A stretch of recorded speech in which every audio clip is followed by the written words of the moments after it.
Hello, sumo fans! Happy May. Are you hyped? Oh my goodness. April went by so fast. It did, and there's so much more sumo content to consume in the in-between that you kind of don't have to miss it so much.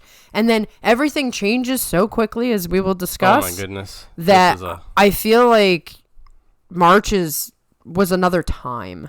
It simultaneously feels so long ago and like it just ended. It's weird. And we've got so much stuff coming into May. We've got the good weather. We've got some tumultuous news. We've got some hopes. We've got some dreams. We literally have the highest of the highs and the lowest of the lows.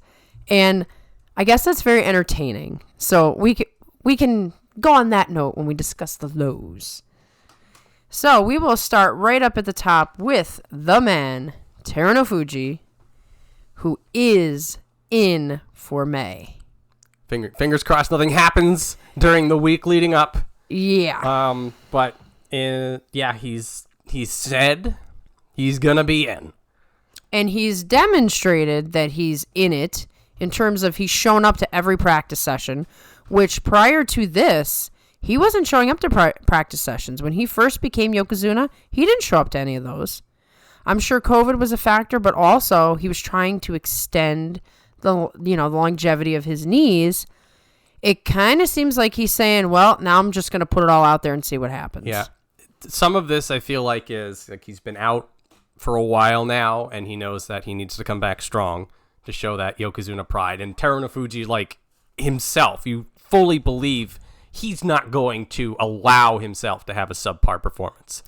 Yeah, you think with as much control as he has of the situation, he's going to be the Yokozuna. Yep. Which is going to throw everything crazy because we haven't seen him in a couple of tournaments and all the guys, lower down are making their cases to come up.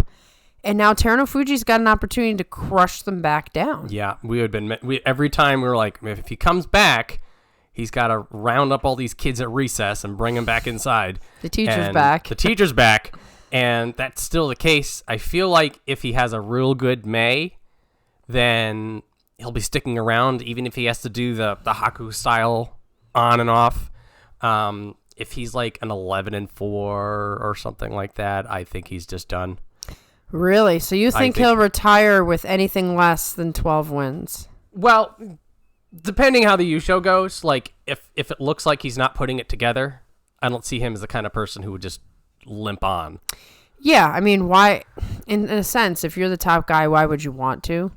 Why would you want to be throwing yourself out there for ridicule? There is for Hakuho, a lot of it was everybody's just like, you're the only Yokozuna. Please stick around. Please stick around. Please stick around. And Hakuho stuck around. Yeah, Terunofuji, he's got that too, but at the same time, there's just a different feeling about it. I feel like Terunofuji's going to read the room, and if he's looking at there and he's just like, I'm not doing Yokozuna level material, he's not going to drag it. He's just going to go. You almost wonder if his mind is already starting to shift into what's next. Maybe a little bit of that. Now, I think that he's going to find out, along with the rest of us, exactly what his knees can do now. The fact that he's in practice a lot does mean that he can at least trust them to be doing the rigor of practice, to be going through all the stuff. Exactly, and that's the thing. No one knows until he does this tournament. We can do all the guessing in the world, including himself, but until he has to full impact fight these guys who are all going for their own stuff, particularly Kiribayama. Yes. That's the match I really want to see. He's just not going to know. Yeah, it was fun to see him pick out Kinbozan. That was super cool. We're going to be talking about that a little bit later, but worth noting that Kinbozan at 5, particularly with 2 Fujis to pass by, means that fight is definitely going to happen in the first week. Oh man. So please, Terunofuji, please let your knees hold out because I need to see these fights. There's a couple of really exciting fights for Terunofuji outside of the fact that he's coming back anyway. Right. And so it is weird to say this, but like the Yokozuna hype is coming back and it's not the craziest thing going on this tournament.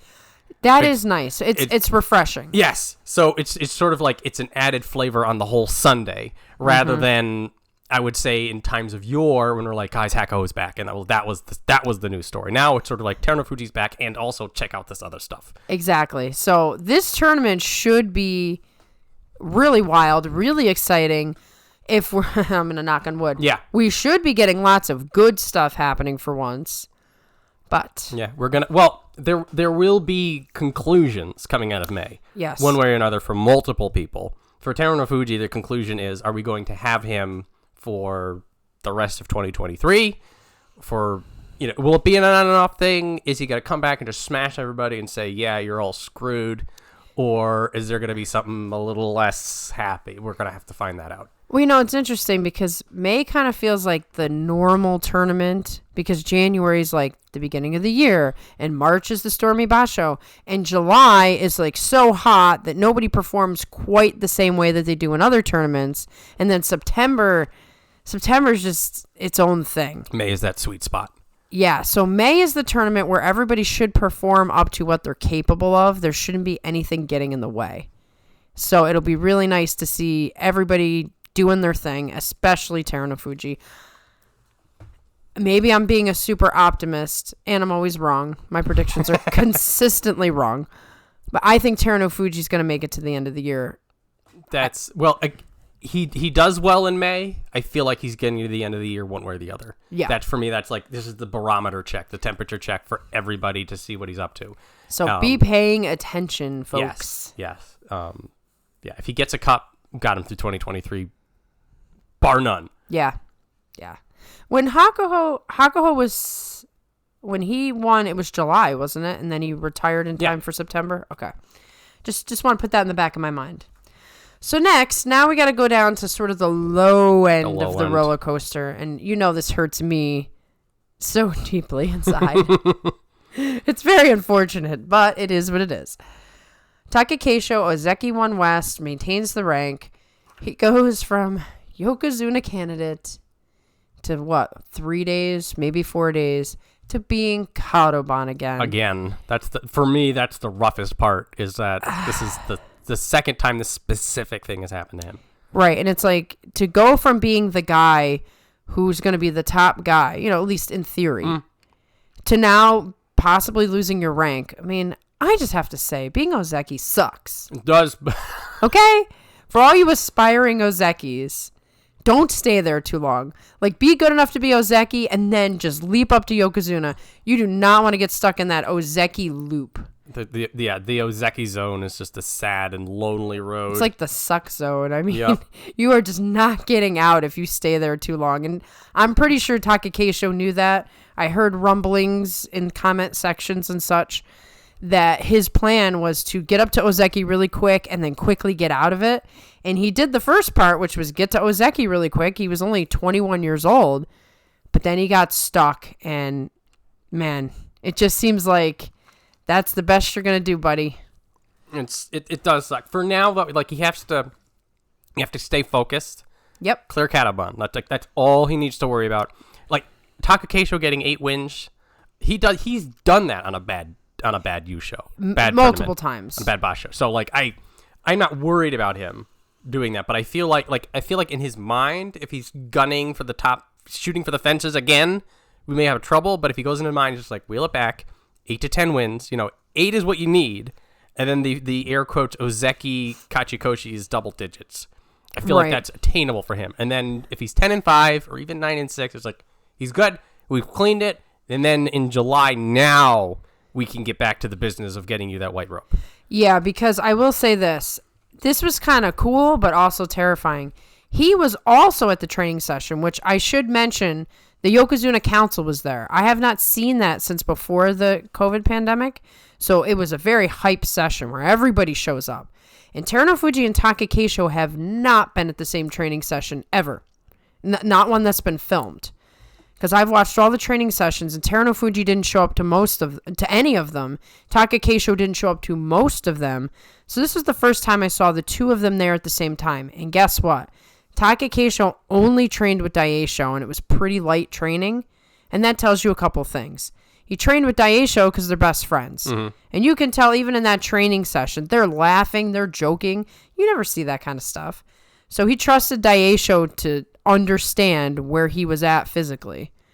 But second, it means he's not up to train. He's not in good shape, but he has no choice but to fight. Yeah, that's the thing. Yeah, if he didn't throw down, it also tells you that there was a conversation that was had.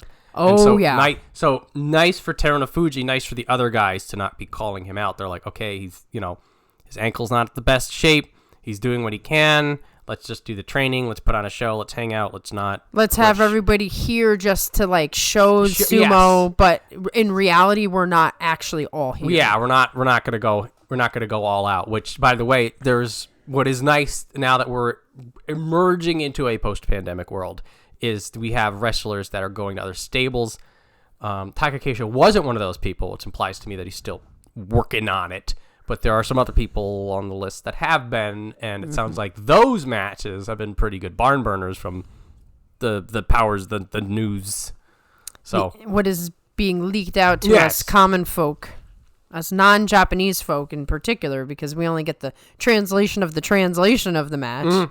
We first have to have the translation of what happened and then the translation into our language. So, from what we can tell, this is the state of what's going on. So Takakeisho, he is going to have to limp through. There's no doubt about it. There's not going to be a standout thing. I think if he gets to 8 wins, he's done. Yep. Just he needs more time to heal. I can see him Kyujo on day 9 or after the 8th win. Right, if it's day 10 because he's So the good part about that potentially is that he doesn't have the trophy on his mind, so he's not going to take any risks. Mm-hmm. The downside is some people might pull some hankas. Maybe. I'm a little worried about that, but maybe in the first week no one's going to get dodgy. I don't know. But Takakeisho really needs to win in the first week and be done. And then, like you said, let's see what happens in July. Yeah, let him get that far. Yeah.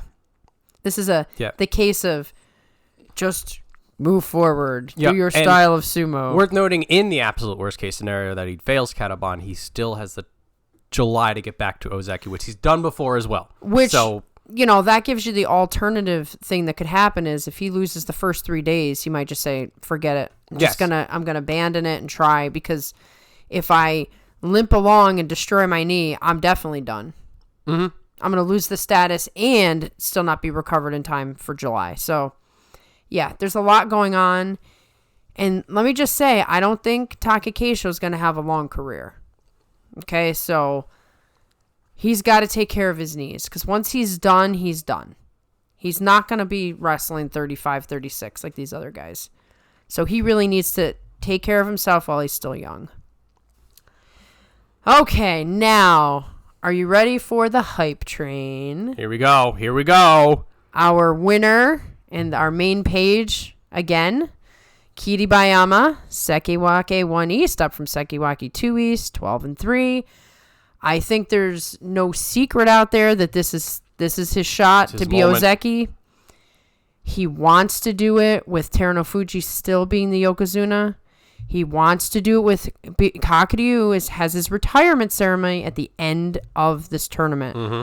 And Kiribayama has said he wants to be Ozeki at Kakuryu's retirement ceremony. So good.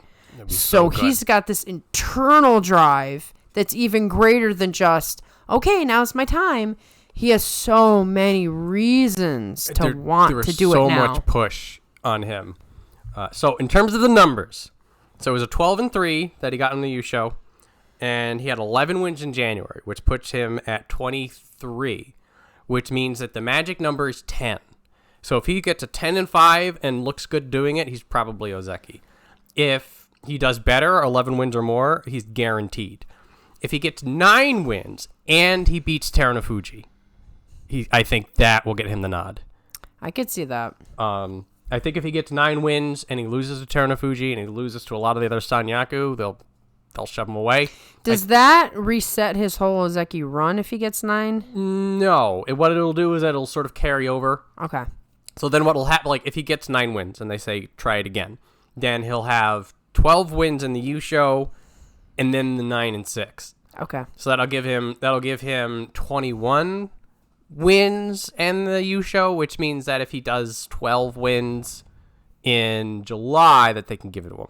Okay. Wakatakakage did sort of a similar thing when he got the Yusho. That were like, we looked at it and they were talking about, if he does really, really, really, really well after he won the Yusho, then he'll get it. And then he didn't get it. And then afterwards, they're like, well, if he does this, he can still borrow the Yusho he won from 2 tournaments prior. And then he didn't get it. But so mathematically, Kiribayama's in a very good spot if you're looking at the numbers. And then there's, I would feel, multiple paths to success for him. Now, obviously, he wants to get it with a second cup because I have a feeling that would be in his mind.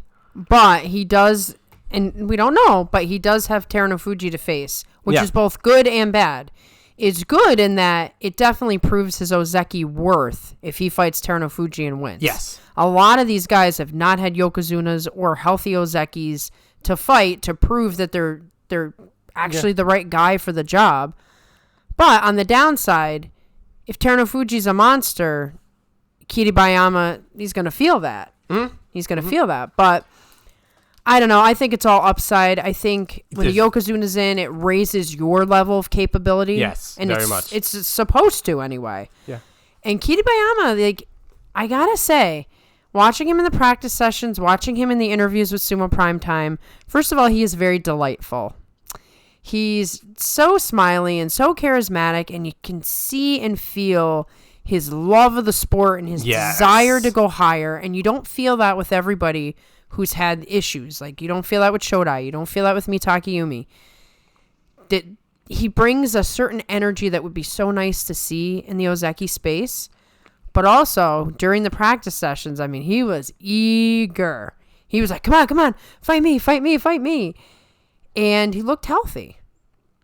And he's training with Kakuryu. And Kakuryu doesn't have to worry anymore about anything but Kiribayama. So this is a golden opportunity. We're knocking on the wood. I think it should be a done deal. This is about as good a shot as we've seen since we've had Ozeki issues. This is the most momentum. He's set up with like the most amount of wins and records. He's got all this, like, but you can see him getting 10 or 11 wins without too much issue. Exactly. And excuse me, I think even if he loses to Terunofuji, if it's a spirited match, like if it's a if it's a top 10 matches of the tournament kind of a loss, I think even with a loss they would still give it to him. Which is where Terunofuji is also nice.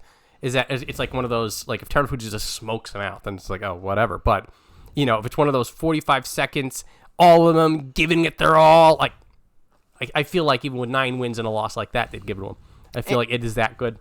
And could you just imagine the scenario in which Kiribayama and Terunofuji are both in it at the end? Oh my God. That's the last match. That would give sumo fans like some enjoyment we haven't seen in some time. There's a lot of potential on Kiribayama, so we're very, very optimistic. I feel like we could put our bets on this one. Yeah. But, I knock on wood anyway because I can't handle the we're going to be getting to some of the downs were surprising. Yeah. But I'm feeling good about Kiribayama, so I'm going to stick with that. So next, we have Hoshoryu. Not to be completely cast out into the forgotten lands. He maintains his rank. He had a 10-5. He was snubbed for promotion. When I was looking through things, I saw that Kiribayama was Sekiwaki 2 East. So I figured that Hoshoryu would get the top pole position, and that Kiribayama would be right behind. Because in a way, like, Kiribayama would be going up to Ozeki no matter what part of Sekiwaki right, didn't matter. So they would give Hoshoryu the nod because he had 10 wins. But the fact that they kept him in his place and they put Kiribayama above him... That's a message. I interpret that as, this is a message to Hoshoryu that maybe you're getting a little too complacent. Maybe you need to, I love somebody going to Hoshoryu and say, maybe you need to get a little more fired up. It's like, in the back of my mind, I'm like, man, that's like seeing a campfire, walking by a campfire that's already lit, and you're like, you know what, this needs more gasoline.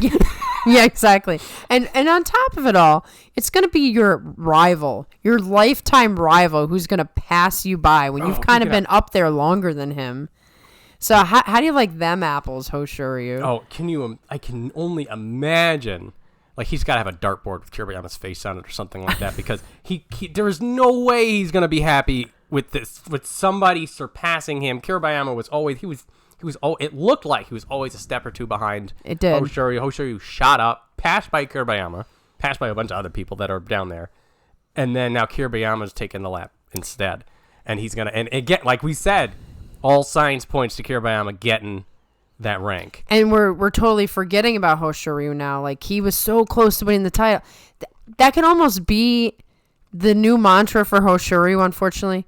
You're just so close. Just so close. But it is, this then tells me 2024, if/when Hoshoryu is also Ozeki, those two guys are going to be the stuff of legends. We have a great future ahead of us if these two guys stay healthy, do your exercises that prevent injuries. Don't do anything insane unless, it's forward. Go forward, young man. Go forward. But do you think that perhaps he was snubbed because of Henka? That is something that we were joking about. I was going through our old recap notes, and we had talked about how he was like the Henka king, and we had a little bit of fun with it because he was Henka-ing people. And then people tried to Henka him, and he got rid of it. And I still remember that, when Tobizaru tried it and Hoshoryu threw him out, they cut the camera over to Tobizaru, and he's got that grin on his face. He's like, it didn't work. And you go over to Hoshoryu, he's got the exact same grin. He's like, he tried that. It's that thieves guild kind of a thing I think I said before. Yep. Here's the thing about Henkas like that is that we almost always forget it after it's done. Yeah. It's a big controversy in the moment. We've talked Henkas to death, so I'm going to bypass that. But if you think about Terunofuji did Henkas, we don't care. He's Yokozuna. Yeah. He Henka what Kotoshoho, right, and then he ended his career after that. Yeah, we don't because of the way that sumo usually is. It's very in the moment kind of thing, and then particularly when you have the 2-month break, you go over to the next tournament, and then you look back and you just sort of remember the highlights. Sometimes you barely even remember that, particularly when you had a news chucked intermission with the Juryo and the council's the training, and then all the controversy that we'll talk about. So 9 times out of 10 you forget. But I feel like they were looking at the Hoshoryu, the 10 and 5, and they go through their notes and they're like, this man needs a little bit more dignity. Mm-hmm. So I feel like that's putting in there. Adding in all the Asha Shoryu baggage, I'm sure, is all it is. Of course. So that all comes together with he didn't actually get that half nudge. But the interesting thing is he can eliminate all of that by just being good. Just win. You can get rid of all your bad karma. You can get rid of all the bad opinions of you. Just win. I feel like that's the message they're telling him. That's right. Just win. I feel can you imagine he gets to that point where he doesn't need that stuff anymore? That he's just that would be awesome. And he is like you had said, he is so close. He is, and that has been the theme for him with every single thing he's done since he's come to the upper division. He would just be on the edge of getting promoted and then lose, and just it's almost like his fire is working against him. If you pour too much gas on a fire, it turns into an explosion. Yep. Yeah, I don't know how that helps anything, Yeah. So this is also give him another 6 to 9 months of working through all this. Also give 5 years from now, you want to look that far ahead, when he's tempered. I have a question for you. Has Hoshoryu fought Terunofuji yet? Yes, he has. Okay. Yes. Let me pull that up. It has been so long that I can't remember. I'm going to need to go back a little bit. I'm going to do a Control F, and I'm just going to Terunofuji.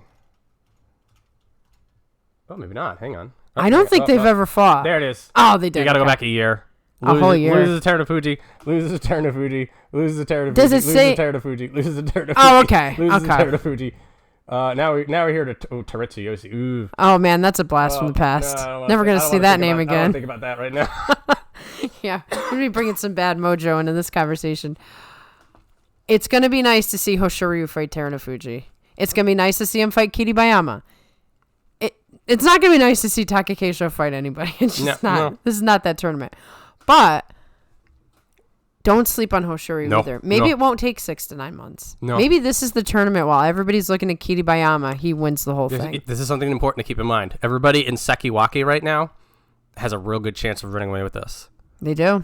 They're all talented enough and consistent enough that they can. All 4 of these people in Sekiwake, they're tested, they're proven, and they have got winning records at these ranks or very similar. Yes. So, this is what's so exciting about May, though. No fluky guys. No fluky guy. Like, we're talking about Terunofuji, who can very well run away with it. We could talk about Takakeisho, who I'd say it's an outside chance. I'd say, we want to work on the safe 8 to 10. Safe 8.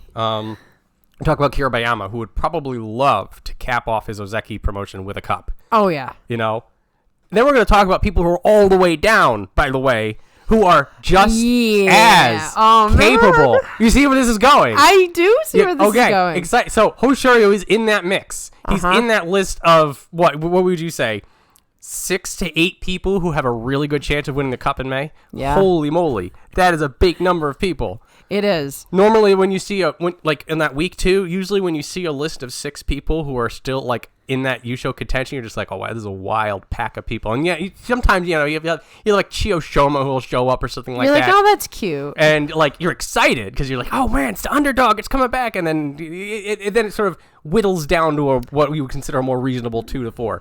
But this, like, you can go into like day 13, 14 with like a list of 6, 7 people. And you're like, and they're all over the Who's going to get it? You don't know. Yeah. I'm already excited about something that hasn't even happened yet. I know. We haven't even gotten to like the new guys that could surprise us. Yeah. But anyway, Hoshoryu, we feel for you, buddy. You're going to do something. We just don't know when. So next, we go to Daieisho. Sekiwake 2 East. He's got a nice little, push-up considering Sanyaku from Komusumi 2 East. 12-3. Okay.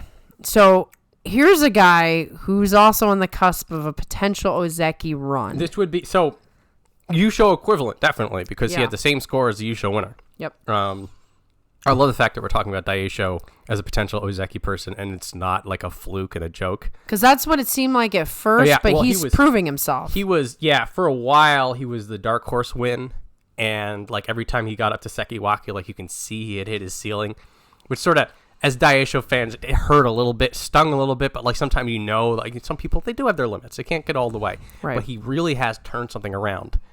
And now he's pushing up, and then you see that ceiling's getting higher, and it's getting higher. And I think during the Grand Sumo highlights, Grand Sumo Prime Time, they had interviewed him, and he's just like, I want to be Ozeki.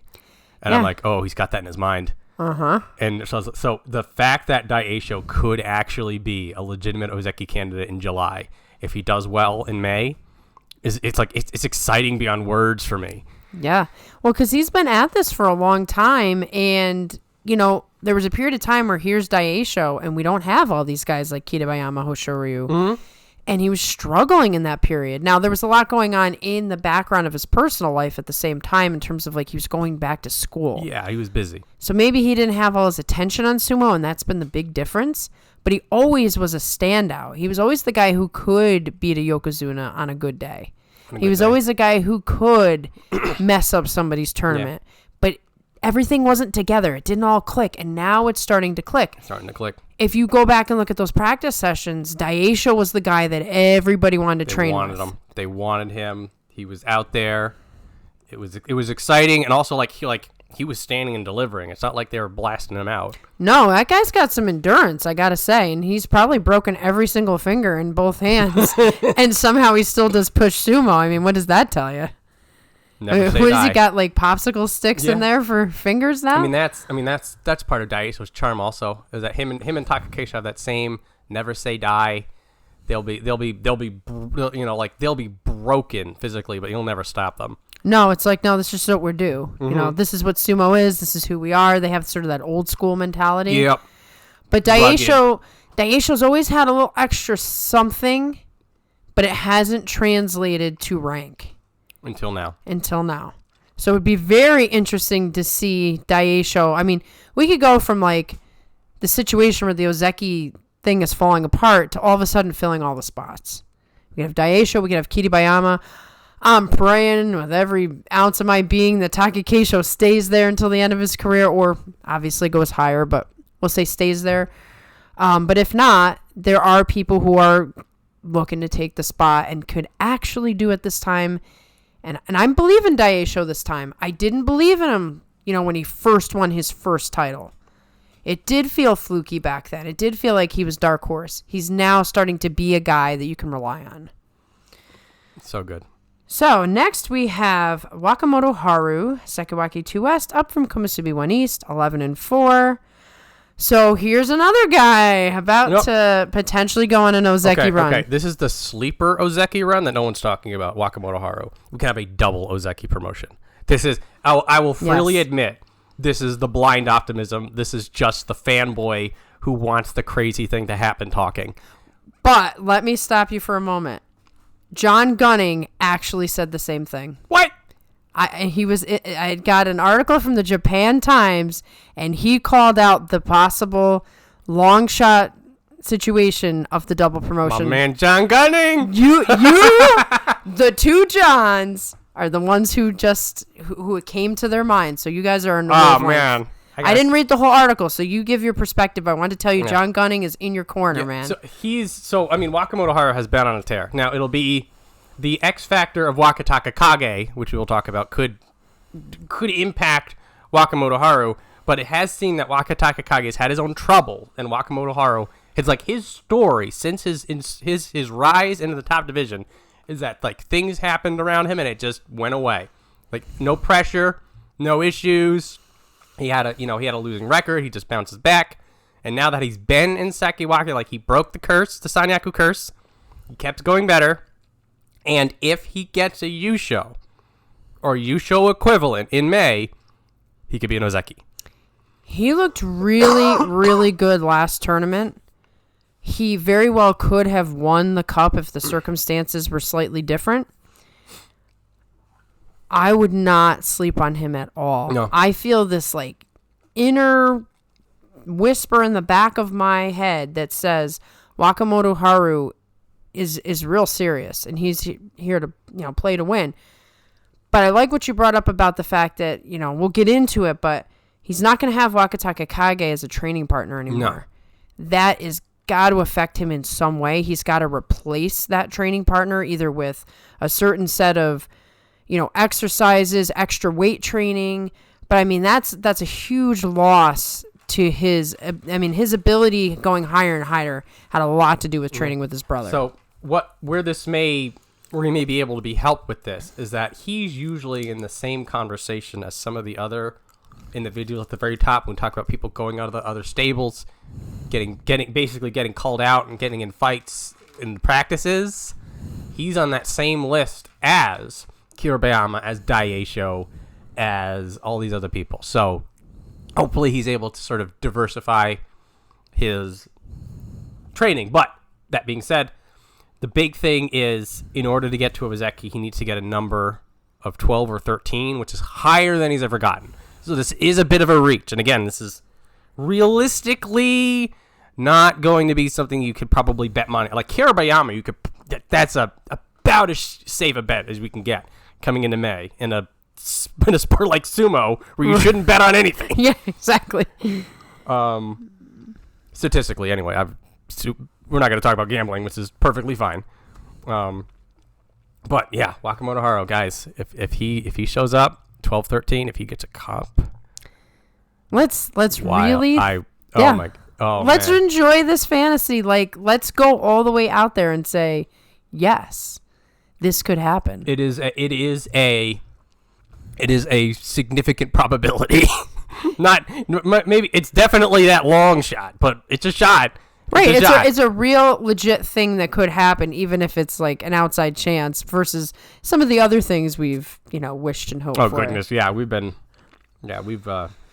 shot for the moon a few times. Yeah, and those predictions were laughably, very far off. But this one, boy, I'm gonna give you so much credit because you called it well before I.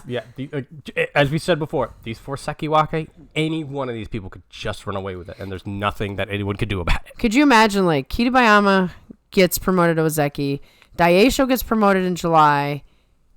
And we'll say Kiribayama and Wakamotoharu at the same time, and then Daieisho gets it in July. Now we don't have to talk about the Ozeki problem anymore. Well, yeah. Now we have the Yokozuna problem? Yeah. Then we'll have the Yokozuna problem because we'll have no Yokozuna, then 4 Ozeki. And then we're looking at all 4 of those guys, and we're like, man. Yeah, now it's going to be, come on, guys, you're just Ozeki. Yeah, but that'll be a good problem to have. I wouldn't mind that problem for a little bit. It's a better problem than we have right now, Yeah. I'll say that. Yeah, I mean, we may have a bitter taste in our mouth when we're doing Katobon juggling again, but hey, better problem than looking at this saying we may not have anybody at the top. Right.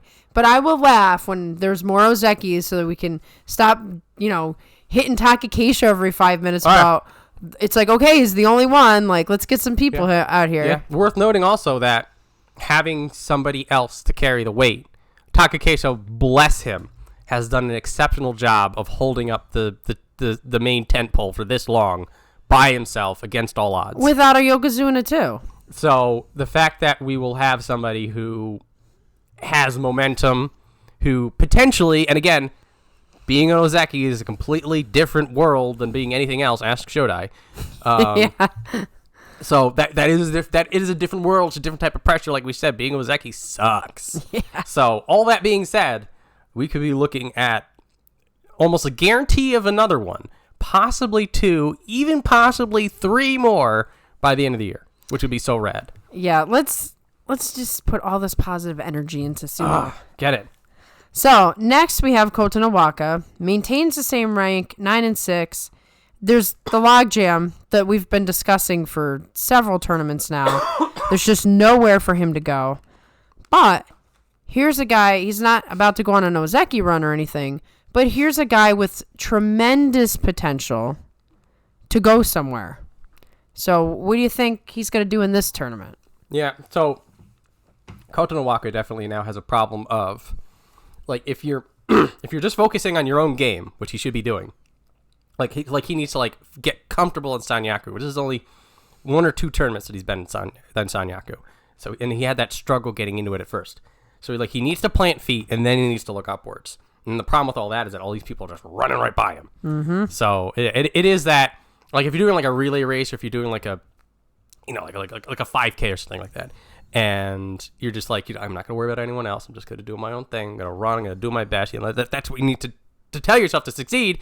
And 5 minutes afterwards, just that guy passed me. That guy passed me. That guy's twice my age. He passed me. What the heck? Yeah. That can get in your mind, and then you're I gotta go a little faster. And then you go off script. Then you start. Then you get hurt or whatever. So this is the balancing act that he needs to do. And he's also somebody who's definitely not going to be in any Ozeki discussion until we feel like he's ready for it. I think he was in Sumo Prime Time, and he started talked about this a little bit, or it might have been a Chris Sumo video. Both of those channels are great sources of sumo information. So he's sort of been around, and he gets interviewed as he's around, but no one's saying much about him.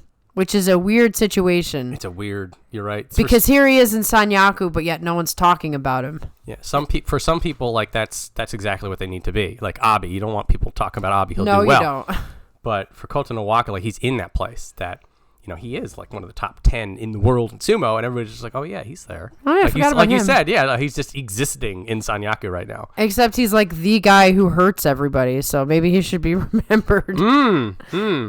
I mean, that's a great segue into our next guy, for sure. Yeah.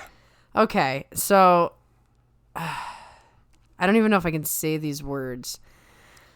Wakatakakage, Komusubi 1 West, down from Sekiwaki 1 East. Why even bother discussing that rank? Because he's going to be out for an entire year. And when I heard, first of all, when they listed his injuries, and then they're talking as if he's coming back the next tournament, I'm like, one piece of information is wrong. Either those injuries are not those injuries, or he's not coming back. Mm-hmm. One does not tear their ACL and come back in a tournament. They don't come back in 2 tournaments. Of course he's going to be out for a year. But I'm I didn't want to talk on it because I'm some piece of information we're being given is incorrect. So when the news came down that he's out for at least a year, my heart sank for so many reasons. This is a great tragedy in sumo. Yeah, we are entering the sad feeling zone. Yeah, the really low out of all these great highs we were talking about, and this is a low. You got to consider the fact that here we had this cool dynamic. Wakamotoharu, Wakatakakage, they were almost the same rank. And possibly we were going to get the brother-brother playoff. Yep. And they're in the stable together, and they're training together, and this is like a feel-good story. And now that has just been split apart. Then we have the fact that Wakatakakage was one of our top guys who was going to be a challenge for Kiribayama for Hoshoryu, who won the title before Kiribayama. Yeah. Who won a title before Hoshoryu was even in contention for one. And he was our hype guy. He was the one with the good body and the skills. It's such a loss to lose a guy like that. And the reality is when you mess up your ACL, you may never come back to where you were. We've seen this happen. It's a bad injury. So I'm just sad about it. Yeah, it's a different variant on it, but it's a similar feeling of loss for when Asanoyama went down. Mm-hmm. In that we're looking at him and we're like, well, we're going to throw him in a deep dark hole and we just hope he can come back. And we don't know what he's going to look like when he comes back. And it's a hair worse because this is an injury. This is our Ura story. This is our Terunofuji story. This is our Tomokaze story, where in the beginning, when you're at the end and you're looking back at it, it's like that. It's that Cinderella, remember the Titans, feel good kind of a thing. But like when you're in the middle of it, or when you're at the start of it, and all you've got is that bitter pill to swallow, it's hard to stay happy. It is. And optimistic, because it is a very real chance, almost a likely chance, that they just never get back to that level, like you were saying, never touch the same level again. And like you said, the only thing that cures it is the passage of time. Yeah. And who really wants to think about a year or two? In Tomokaze's case, what has it been, almost 3? It's been a long time. It's hard to conceive of that much time passing before you're going to see one of your favorite guys. Mm-hmm. And especially in a time where sumo is hurting for recruitment. I did read that also in Japan times. They had a rough recruitment this last time around. You don't want to be losing guys like this, So it is one of the hard things about sumo. And it's almost like whoever your favorite sumo wrestler is, cherish them. Yes. You just don't know when something like this is going to happen. It's going to hit.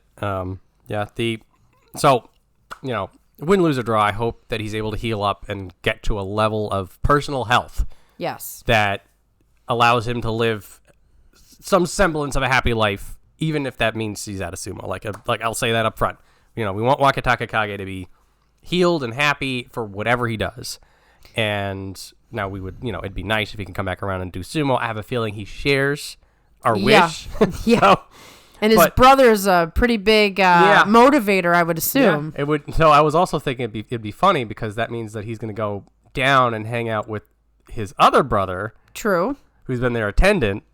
So maybe that'll help him bring the brother with him when he comes back up. That's a good point. This is the silver lining if ever there was one. Right, he can be cheerleader Waka brother. Yeah. So we'll come back to Wakatakakage in a little bit longer, and hopefully we'll be able to figure out how to say his name a lot faster than our first time around. Right, we got to do it the way like Hiro does it. Wakatakakage. Oh man, the way if you're actually Japanese, the way you can just blow that name is amazing. You just figure it out. It's not even a problem. So now we have sort of a in the middle kind of story with Shodai. Komusubi 2 East, up from Maegashira 1 West. The guy puts up a 10-5. It's exactly as you predicted. Shodai without Ozeki pressure is a different fighter. He's so fun. He's happy. He's carefree. He's smiling. He's able to do his brand of sumo. It's funny because they did a couple of interviews with him, and he straight up said, "Oh, I'm so glad I'm not Ozeki anymore." Like, he didn't quite say, like, I'm glad, but it was like, well, now that I'm not Ozeki, and then there's just a big smile. Yeah. So you rightly have Shodai pinned for who he is. Some guys, they don't want the pressure. They don't want it. And it is also, it puts us in a weird spot because, like all these people in Sanyaku are saying to everybody else, get up to Ozeki, get up to Ozeki. We need that people at the very top. It's just like, I don't want to go to Shodai and say, don't be Ozeki. But it is one of those things. It's like, sometimes this will happen like in a corporate world, like for us regular Joe schmucks on the street. Like sometimes you get promoted to something and then you're like, all this responsibility. You're just like, oh, now you're going to be regional manager. And you start to be regional manager. I'm just like, I hate this. Right. So it's like, like I got a cool job. I got paid more. I got all this cool, you had to be regional manager. You get your own corner office. But then you're just like, I'm working too much. I don't like this. There's so much pressure on me. And you're just like, sometimes this happens. Like you got to be like, I need to not be manager anymore. Right. What put me back to where I was or put me in some adjacent spot. So like, that's kind of the way I feel like it was with Shodai a bit. I completely agree, and I think that's more normal. Like, sumo is sort of an abnormal thing. First of all, there's only so many guys who have done it, so many guys who are this strong. Sumo, it's like everybody wants to be the best, and everybody wants to be that manager, everybody wants to be the CEO. But that's not who everybody actually is as a person. Shodai is like a regular, everyday Joe. It does feel that way. Yeah, and I respect him for it because there's no pride in that. You know what I mean? He seems to not be prideful. He's not trying to shirk his responsibility and say, oh, I'm not going to do it anymore. Oh, I'm still going to fight good, but I don't want that. This is the interesting flip side to this is that even when he was in the doldrums of Ozeki, like he still talked to people, he still went to the interviews, he shit up, he's just like, yeah, I did badly today. It didn't work out. Like, it's this weird, like honesty to himself. Yes. That it almost makes it like impossible for you to be against Shodai no matter what he does. Exactly. So I would like to think, and this I have no reason for banking this, like maybe in a couple of years, if he just gets comfortable again, like maybe he'll look upwards and it'll be like second time's a charm. It's possible. So, and maybe it won't take a couple of years. Maybe it'll take, a year. Maybe it'll take a couple tournaments. Maybe he sees other people getting promoted and then remembers what it was like when he was there, and maybe he changed his mind a little bit. I don't know. But for now, this Sanyaku Shodai, this happy 10-5, really good sumo, looking like this was everything he wanted, like that just it feels good in that way that like it's just like just do your own thing. 8-7, that's fine. 7-8, it's good. You still did good sumo. It just makes you feel good. It's kind of funny because Shodai might be the only Rikishi ever where it's just kind of like, it's okay. It's okay. It's okay what you do, and if you win a Yusho, if you don't, just wrestle and have a good time. Yeah. And it's almost him and Ura have a very similar energy. Yeah. But the interesting twist is that like with Ura, like there is sort of a neat ceiling, at least for now. He's still getting better. But like for Shodai, like it's like he sort of like he reached the pinnacle, and then he climbed back down the mountain. He's just like, I don't like it up there. Yeah. And like we've said, Ozeki sucks. It does. So we understand Shodai. The long and lonely road of Ozeki. No one's there for you. You get to like be with the guys when you're not Ozeki. Yeah. When you're Ozeki, you're supposed to be like higher than everybody, and you're supposed to be like ice cold and learn everybody something. And it's like, nah, I'm just gonna hang out with the guys, joke around. He looked pretty happy in the training sessions, just having a good time. Yeah. I bet you he's pretty popular with the wrestlers. Yeah, and by the way, if we want to talk about somebody who wants to play foil this tournament, Shodai can always play foil. Hey, Kiribayama, do not take that match for granted. Hey, Wakamotoharu. Even Terunofuji. Hey, Terunofuji. Because he doesn't have the pressure anymore. Exactly. That's what's so scary. Exactly. Oh. Exactly. Very exciting. Very exciting. And look, we are this hyped, and we're still in Sanyaku. This is got crazy. So much other stuff going on. I'm looking at these names and I'm like, there is something to say about everybody. Yeah. Look at. Oh God. This May is so good. We might be like a little extra hyped this time. Oh my goodness. We need to be toned down. Woo. Lay off all that caffeine, I guess. All right. Speaking of hype, man. Abi, Maegashira 1 East, up from Maegashira 2 East, 9-6. I'm going to let you speak on the Abi A, Abi B. Yep. This is your sort of pitch here. Yeah, so, I had always talked about how like there's an Abi Plan A and an Abi Plan B, and some of that percolates into other news sites. I think Kintamiyama also said it. I might have got it from him. It's Tachiai, Jason. It's all over the place. But it's sort of like Abi has like his Plan A that he fights really, really well. And then there's the Plan B that Abi sort of just gets a little flaily. Like he does the pulls, he does some really cool like ring edge Shodai style controlling the chaos stuff. And like it feels like if he's doing A, like it's his sumo. He's moving forward. He's strong. He's decisive, and like that's the sumo that gets Terunofuji beaten. But then like this B sumo, it feels like he's sort of fighting himself as well as the other person. It's not as clean. He's moving backwards. There's risk of injury, all this other stuff. So it's sort of like this. It's like A good, B bad. But like he got the 9 and 6 with the Abi B, which is not a bad thing. So we're in this weird situation where the plan B seems to be almost doing him favors. But all of this boils down to things that have been Abi's issue this whole time, even prior to the 6-month COVID wrist slap, which is that like once he gets to a certain level, the pressure and the expectation seems to have an adverse effect on him. And I don't think that's been figured out yet. No, I would agree with that. So the problem for Abi now is there is absolutely no room in Sanyaku for somebody who can't figure this out. And so if he wants to get back there, and I think he did get back there and then fall back down, but he's still a prospect, by the way. You know, he's fallen off of people's radars. I mean, not enough radars from the Do Better, but as we had mentioned with Kotonowaka, Abi's the kind of person, like if you look at him for too long, it starts to fall away a little bit. So he does need a little bit of that underdog. Well, I'll say this. I found it very interesting in the latest, I think it was the most recent Chris Sumo video, where Abi was fighting Terunofuji, and then he pulled him aside afterwards and said, I'm going to teach you how to thrust. Yeah. There's something interesting about the fact that Terunofuji, it could just be because he likes him, but it's always a little bit more than that in sumo. Usually when a sumo wrestler, particularly a yokozuna, singles you out to try to help you improve, they see something in you. They wouldn't waste their time with just a nice guy who's got way too much work. The fact that Terunofuji felt that he could show Abi something that would help him improve means that Abi does have something special. I really believe in the yokozuna sense. Yes. They're not all perfect about it, but to get to yokozuna, you've got to be fairly ingrained in sumo mentally, not just physically. Because it's a whole other thing. It's a whole other category.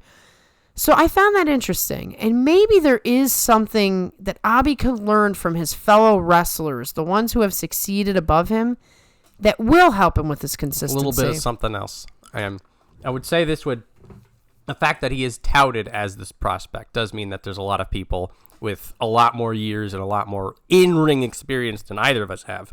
Mm-hmm. Unless there's some sumo past you're not telling me about. There's no sumo past, but I will say that I did sign up again for karate. So. Nice. Okay. And I used to do that years ago, so I have some fighting experience, but not sumo. You'll get a little bit of that dojo eye that you can help us with. You know, I was sitting there thinking, I'm like, maybe I should do some of the sumo exercises to help with my balance. I never considered that before because I didn't know sumo back when I was. Yeah, when you talk to your sensei about a little bit of shiko, you never know. Yeah, maybe I'll bring something to the dojo that they hadn't thought about. Yeah, maybe a little bit. Yeah, but Abi is definitely somebody who people have been like, oh, he's coming up. Hakuho was tidying him up a little bit before Abi had his issues.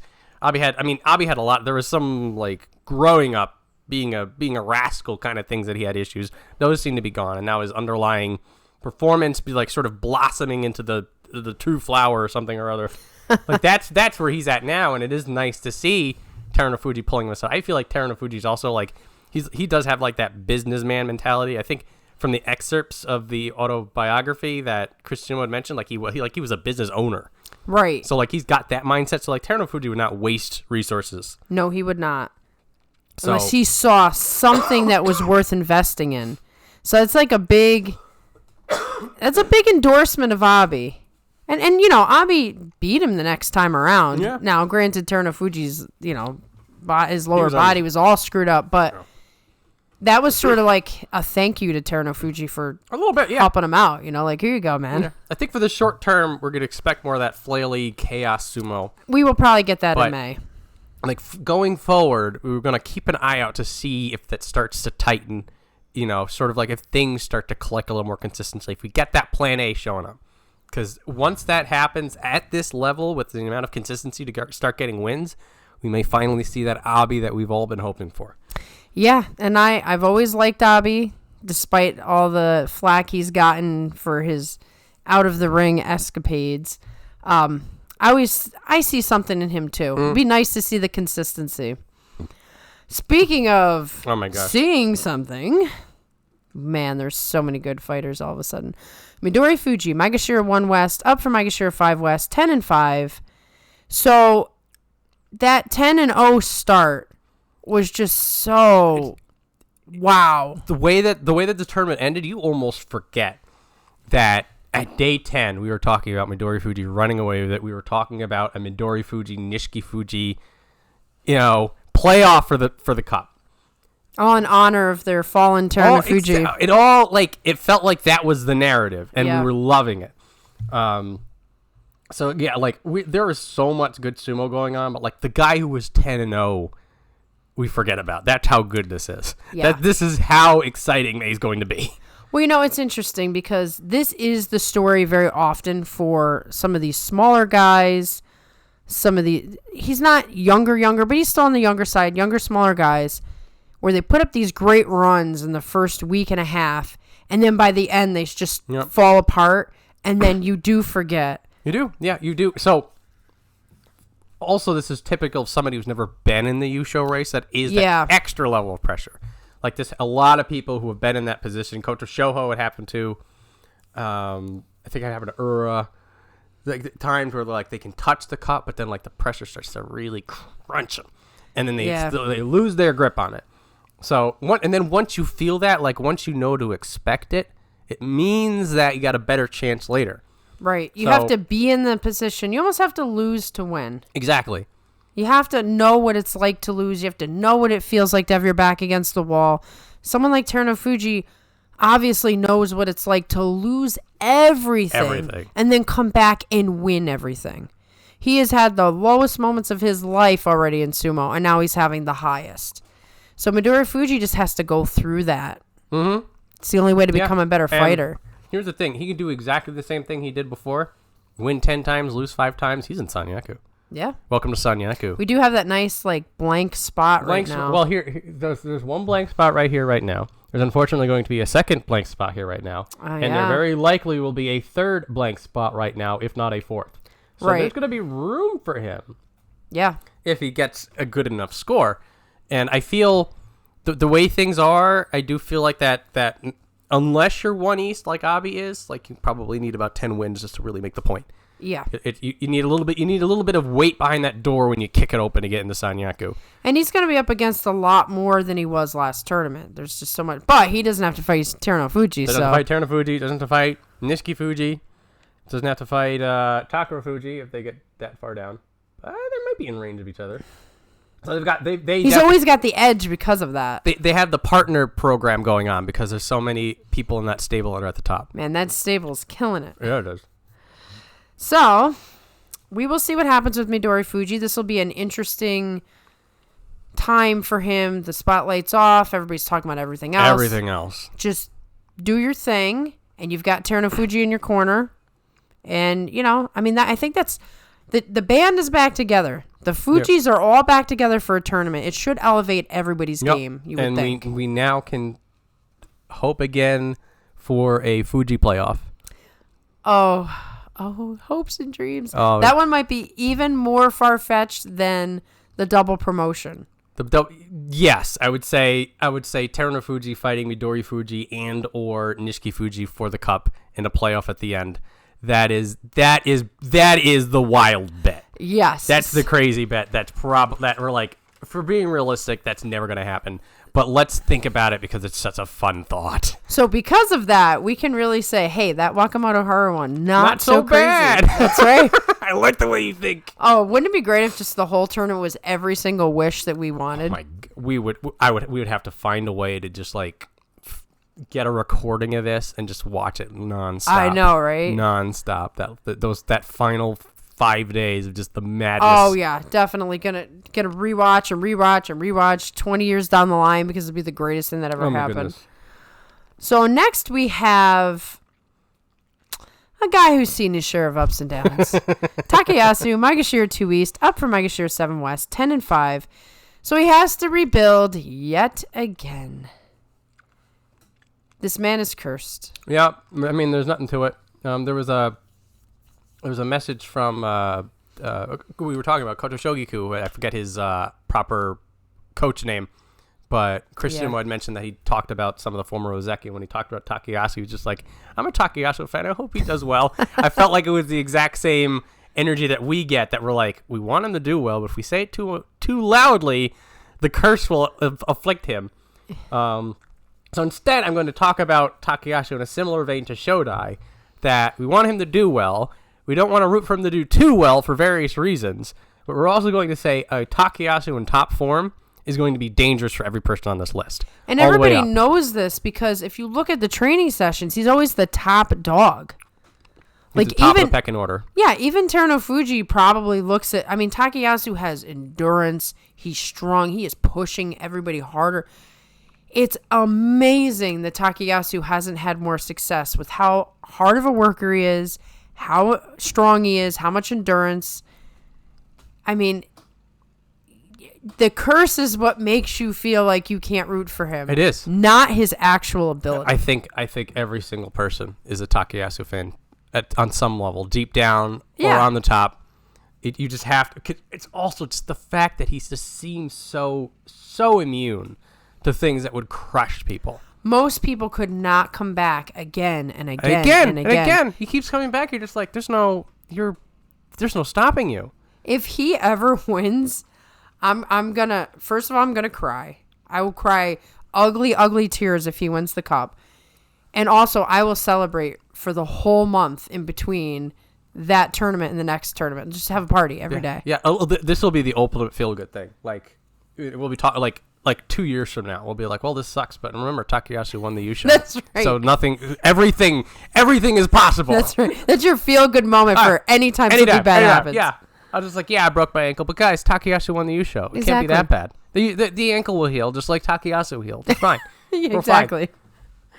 Yeah, so we're rooting for him in spirit, but not too loudly, just like you said. Well, we'll talk again. We'll talk about how he's going to just ruin someone's Yusho's chances. He's probably, with all going well, is going to be back in Sanyaku. Yeah. I mean, he doesn't belong where he is. Yeah, and then, so then you look at somebody like a Kotonowaka, or put up or shut up, and that's what Takayasu is going to do. And then, you look at Abi, you look at, let's look at, like, Tobizaru is having a bit of a struggle. You better get your stuff together. Yeah. Takayasu is going to throw you around. So definitely a couple people on this list too need to go in the opposite direction. Like, they're about to have a very tough test in the way of Takayasu. So next we have Endo, Maegashira 2 West. Nice jump up for Maegashira, 6 East, 9-6. So he's coming back, second wins. A little bit. I'm increasingly hopeful because the way he's fighting, it's not the phone in anymore. It looks like he wants it again. He's hungry for it again. They had mentioned in some of the news videos that, like, he's very active in the practice sessions, doing a lot of fighting, and they mentioned, like, even with his ankles. Yeah, I thought that was interesting. Which, I mean, this is something that we'd always suspected, is that, I mean, first off, Endo is hitting the line where he's starting to become a veteran, even though he still looks like he's just some like 20s perfection diva face. He doesn't age. He doesn't. He's got the face. It's beautiful. It is. That's why he has the biggest fan club. Yeah, that's where it comes from. But so it looks like there is something like a fresh spark that's ignited, and he's giving another push for it. This is, I mean, the farther up he goes, the more difficult it'll be. His career high is Kamasubi. Okay. So, I think back when either before we started doing the podcast or even, before we started watching, that's when he hit it. It was a few years ago. Right. It's been so long that a while. Hard to remember Endo at his peak. So that was his peak, Kamasubi. I feel like it's a puncher's chance for him to get back up there in this climate of absolute... Like, this is the thing. Like, this meat grinder has never been grinding meat like this before. Right. These guys are the ones who've survived the meat grinder and are going to surpass it. So, it's a tall order even for this second wind Endo to get up there. But I feel like he's just going to go in head first, which is exciting. He's such a talented guy. I think if he didn't have... And I think this is the case... You could say this for a lot of guys. Mm-hmm. Particularly, like, we're talking Takakeisho, and then, in the case of Wakatakakage and stuff... A lot of these guys are so good at what they do, but injuries just Yeah. They're what they are. They're a part of the sport, and they can just destroy a really good career. And I think in Endo's case, that guy's got a huge bag of tricks. Yeah, he would be definitely Yokozuna material if not for the injuries. Mm-hmm. So he's at a point where I think he's about as high as he can get with his like normal level of effort. And he's going to have to really push. Which is going to be exciting because if he does really push, then it'll be that level of I could beat Terunofuji. I will always remember that smile when he realized he won. Oh, that was so good. When we're looking at the retirement ceremonies for each one of these guys, because we spent a few years with guys like Endo and Takayasu, there's going to be moments like that flash in our head when we're watching the retirement ceremony. And for us with Endo, it's going to be when he beat Terunofuji. Yeah, and speaking of, this fight is going to happen again. Oh, yeah. And so the last couple of times it happens, Terunofuji was very decisive in his handling of Endo. But if Endo was in a mood to not be messing around anymore, and Terunofuji's asleep at the switch, which isn't really his style, I'm just, again, puncher's chance. But I think every one of these guys has got in the back of their mind, Terunofuji's going to be rusty. So they're going to put in just that little bit of extra. You do feel, it is that sort of, you know what, like when you, like the little kids, like they push against those fences you put up in the doorways, be like, I wonder if I could push this thing down. Push this thing down. You're looking at it, you're just like, Mom and Dad, they're not going to put up the plastic fence and then not lock it. But you push that fence anyway. Exactly. You push that fence. You want to see if you can get it down so you can go run around where you're not supposed to go. And one day, they're going to forget to lock it. Uh-huh. That's the thing. That's why you check the fence. That's right.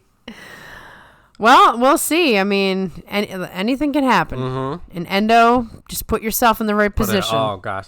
If nothing else, it's a pleasure to see Endo, not the 9-to-5 Endo that I complained about. Yeah. But the extra overtime. No more 9-to-5 guys. Like, no, it's if you're winning and losing, it doesn't matter. It's just more of like, bring something to the table, you know? He's doing it. Okay. Next, we have Tobizaru, the Flying Monkey. Maegashira 3 East. He gets knocked out of Sanyaku. 6-9.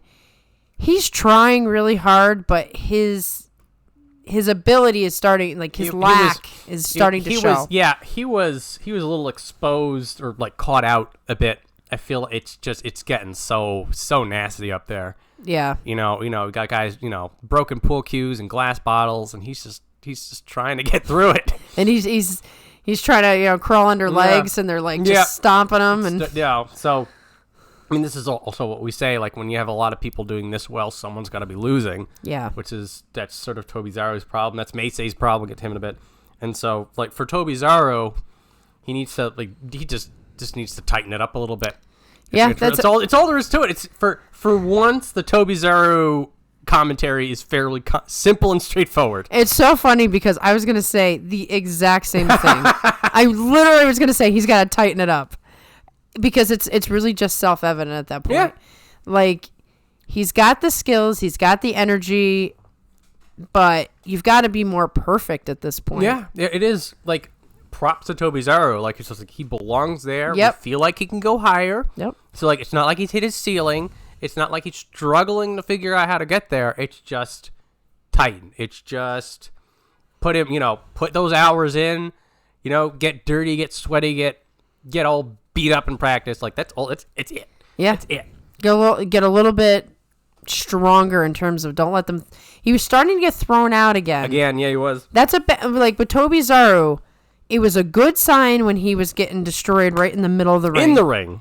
But once he starts getting pushed out, you just know the balance is off and the strength is off, and that's where some of the tightening is. Like, don't let them push you around like that, man. Like, don't expose yourself so much to. Like, that's the flailiness, He's got his own kind of flailiness. It's very different than Abi's. Yes. If you flail too much, you'll be exposed. Yeah. And you see that prime example, that Hanka against Hoshoryu, that told the Tobizaru story right there. Kind of did. So, tighten up, my friend, and then we can hopefully be talking about something different in July. Yeah. Sure, reverse the fortune. Pretty easy, almost. So now we must go back to the Fuji camp. Nishikifuji, Maegashira 3 West, up from Maegashira 10 West. This is one of the bigger promotions this time around. Yeah, the the Banjuke was in a weird place at the end of March, because there's a lot of people that did really, really well. There's a lot of people that did really, really badly. There's this vacuum between like 2 and 9. So there's some people who normally when they would do pretty badly, they would fall further than they did. Some people who did, now 10 and 5 is still good, but there's a few people that got bumped up a little further. We're going to talk about one of those in a little bit. And then some people that you would think would be knocked down a little bit further or cushioned a little bit. It's because of this vacuum right here. And so Nishikifuji was able to sort of fill up higher. And again, he was higher up there, so there was a little bit of a precedent. Right. I mean, he's sort of, in a sense, earned, he's earned his right to be seen as somebody who could fight at that rank. Yeah. A lot of times, if they push you up that high, they either are doing it as a test, or they're like, if we put him up there, he'll be okay. He'll be fine. Exactly. They don't typically give a promotion that high to someone who can't do it, who they think is not going to do it. So, in this case, I think he's shown enough that they were like, let's give it a shot again. Yeah. And, the Fuji hype train is rolling. You've got Terunofuji at the top. Midorifuji did so good the last tournament. Nishikifuji, he's got to work some things out. Yeah, he was in the Yusho race, and ended up 10 and 5, the same as Midorifuji, but being all the way down at 10, it's kind of like he should do that well. Yeah. So now that he's back up at 3, we're going to see how the nerves are at a stiff upper competition. Nishikifuji, by all means, has been showing incredible power and progress. Right, So he's somebody that you expect to do well. So this is somebody to keep an eye on. So for Tobizaru, this is a hit the training ring and really get in there. But for Nishikifuji, it's sort of a let's see what he does. Right. It's almost wait and see for Nishikifuji to see how much better he's getting. Exactly, and really only this tournament can answer that for us. Correct. He's got to do the tournament. So we will be keeping our eye on you. Close eye. I'm not there yet, but I just have to say, Nishikigi being so close to Nishikifuji all the time is throwing me off. I'm starting to get better at it, but those names are way similar. When you go to look at it, you want to make sure you're not actually reading the wrong name. It was super bad when they were right next to each other. Yeah, I screwed that up. So at least now we've got the one-person buffer going on. That helps us a little bit. Yeah, and it's Ura, so you don't forget who Ura is. Exactly. So let's go right into Ura. Maegashira 4 East, up from Maegashira 8 West, 9 and 6. He's climbing again. He's showing that he's not out. Yeah, he's got the skill, but every time he gets up this high, things start to go a little crazy. Yeah, he gets slapped down a little bit. It is nice to see that he's not being deterred. He's not sliding like he always digs his feet in and then goes back up. So there's the persistence. There is some hunger. As much as he'd like to insist that this is all fluke and he's just there to have fun, like there is a drive upwards, because it's hard to stay where he is if you don't want to be there. Now he's within range to fight Terunofuji again. Yes. So if they can, unless something weird goes on, they're going to make that match happen. Oh, I have a feeling that there's a lot. You think it's gonna be like day 1 or day 2? Yeah. Well, I mean, you got Endo, you've got Kinbozan, you've got Ura. To an extent, you got Tobizaru. You've definitely got Abby. There's a lot of people here who have history with Terunofuji, so they're going to make this work. And then again, you've got the 2 Fujis here, which sort of that bumps. That's true. That bumps the bottom rung a little lower. So yeah. Particularly with so many people in Sanyaku, like if you're gonna fight all these people, this is. But that's like week 2. This is all week 2. So week 1 is down here, and so this is a good fight. This is a good fight. This is a good fight.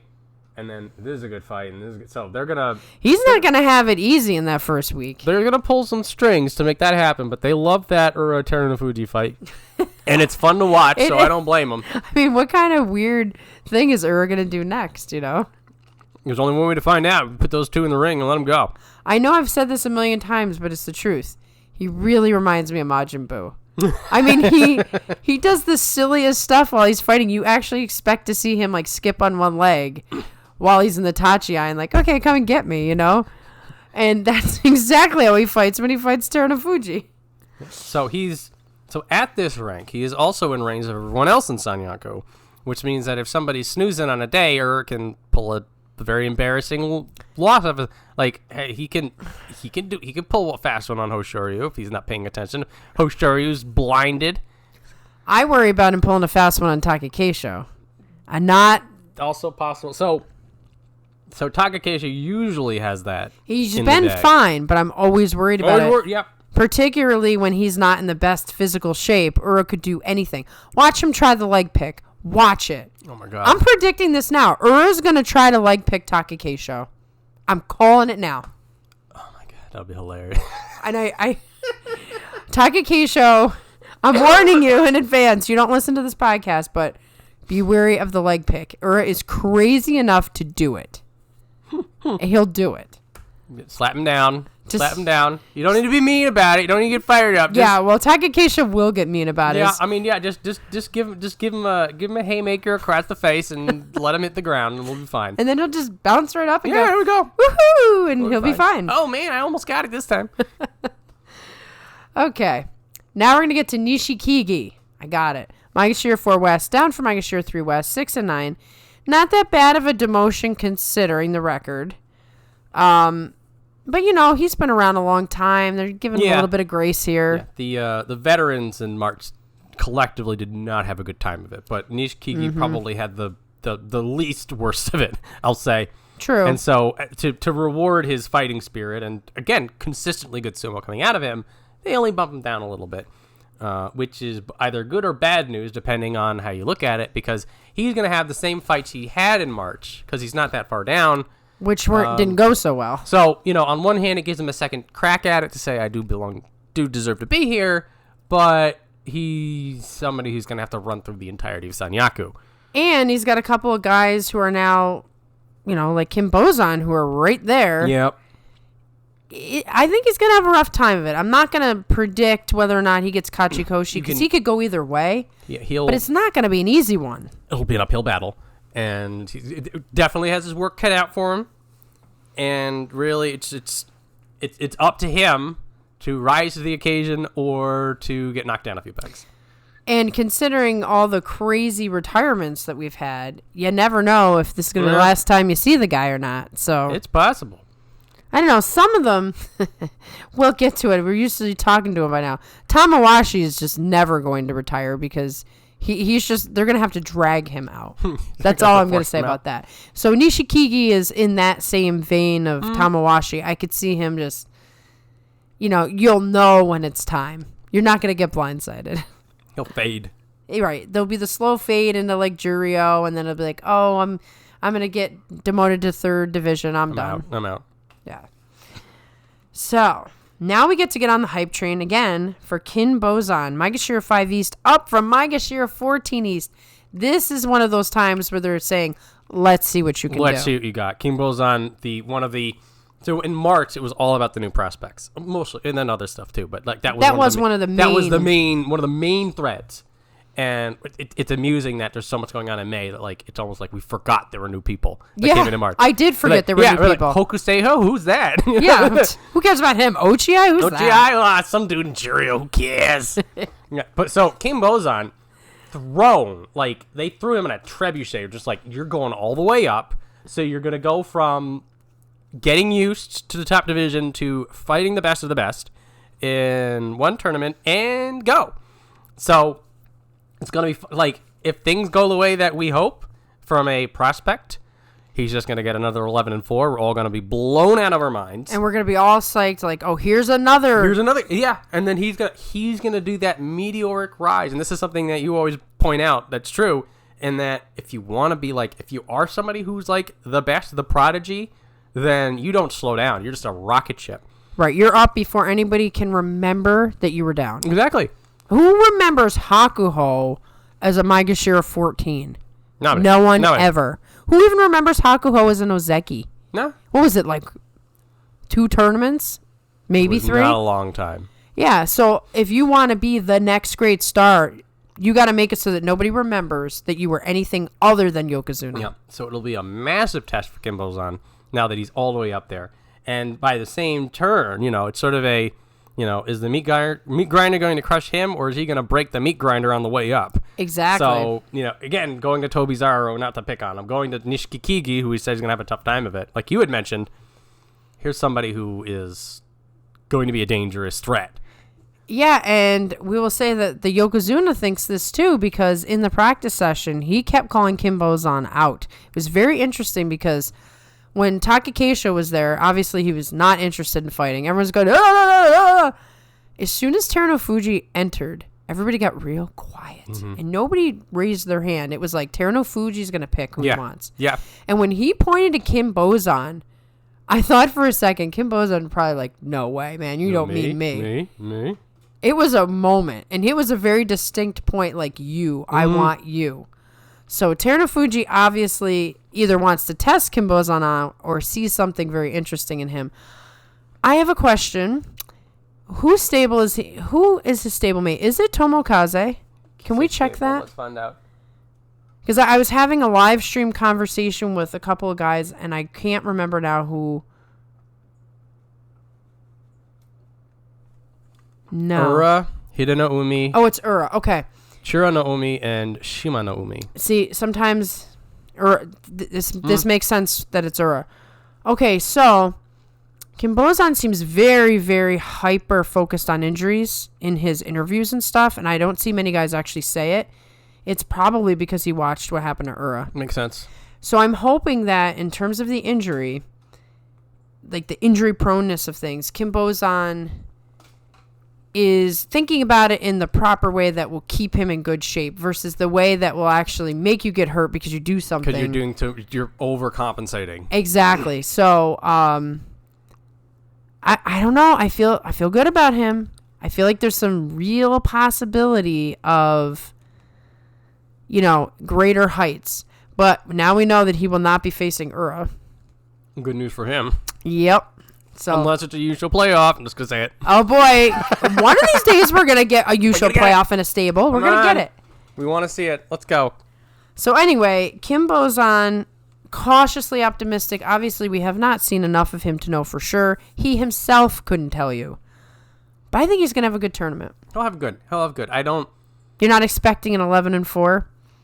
I would feel like if he does that, it's going to surprise a lot of people. I agree. I think that him getting a Kachikoshi at this point is you're doing pretty good. Got it. So if you get 8 wins where he is, considering they just threw him. He didn't even get a chance to work his way up. up. Work his way up. He didn't.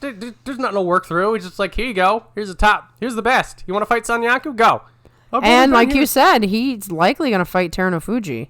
Okay, well, I feel like Takafuji calling out Kinbozan, I feel like a lot of that was, I need to know what you are before you come in the ring. Probably. So yeah, it's probably like, I don't want to face you for the first time in the ring. No, let's see what you got now. I'm not getting you fresh. I hadn't considered that until just now. So we'll see. Maybe that's day one. I don't know. Oh my gosh. Day one is gonna be nuts. It needs to happen. This week needs to go away. We can't even get through this list. It's getting out of control. Okay. Kotoshoho, Maegashira 5 West, down for Maegashira 5 East, 6-9. So he really tried to push through in the second week. The first week was not so great. Yeah, here, let me show you. So again, there's so much stuff going on. Like, we are forgetting entire plot lines of this stuff. It is wild.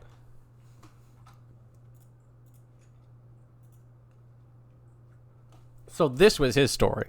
He was 0-6. I forgot about that. So he had been promoted up to 5 because he had that almost got the Yusho and Takakeisho got it, which was the January story. Yep. And then in March he's coming up and everybody's just like, well, he had that momentum. He on the last day he could have won it. I mean, it was. And I picked him as my dark horse, and then this 0-6 thing happened. That's probably why I blocked it out. Probably. So he goes in and he's 0-6 at the very top. We're like, oh no, he's over promoted. Like this is sort of the inverse of what could happen to Kinbozan.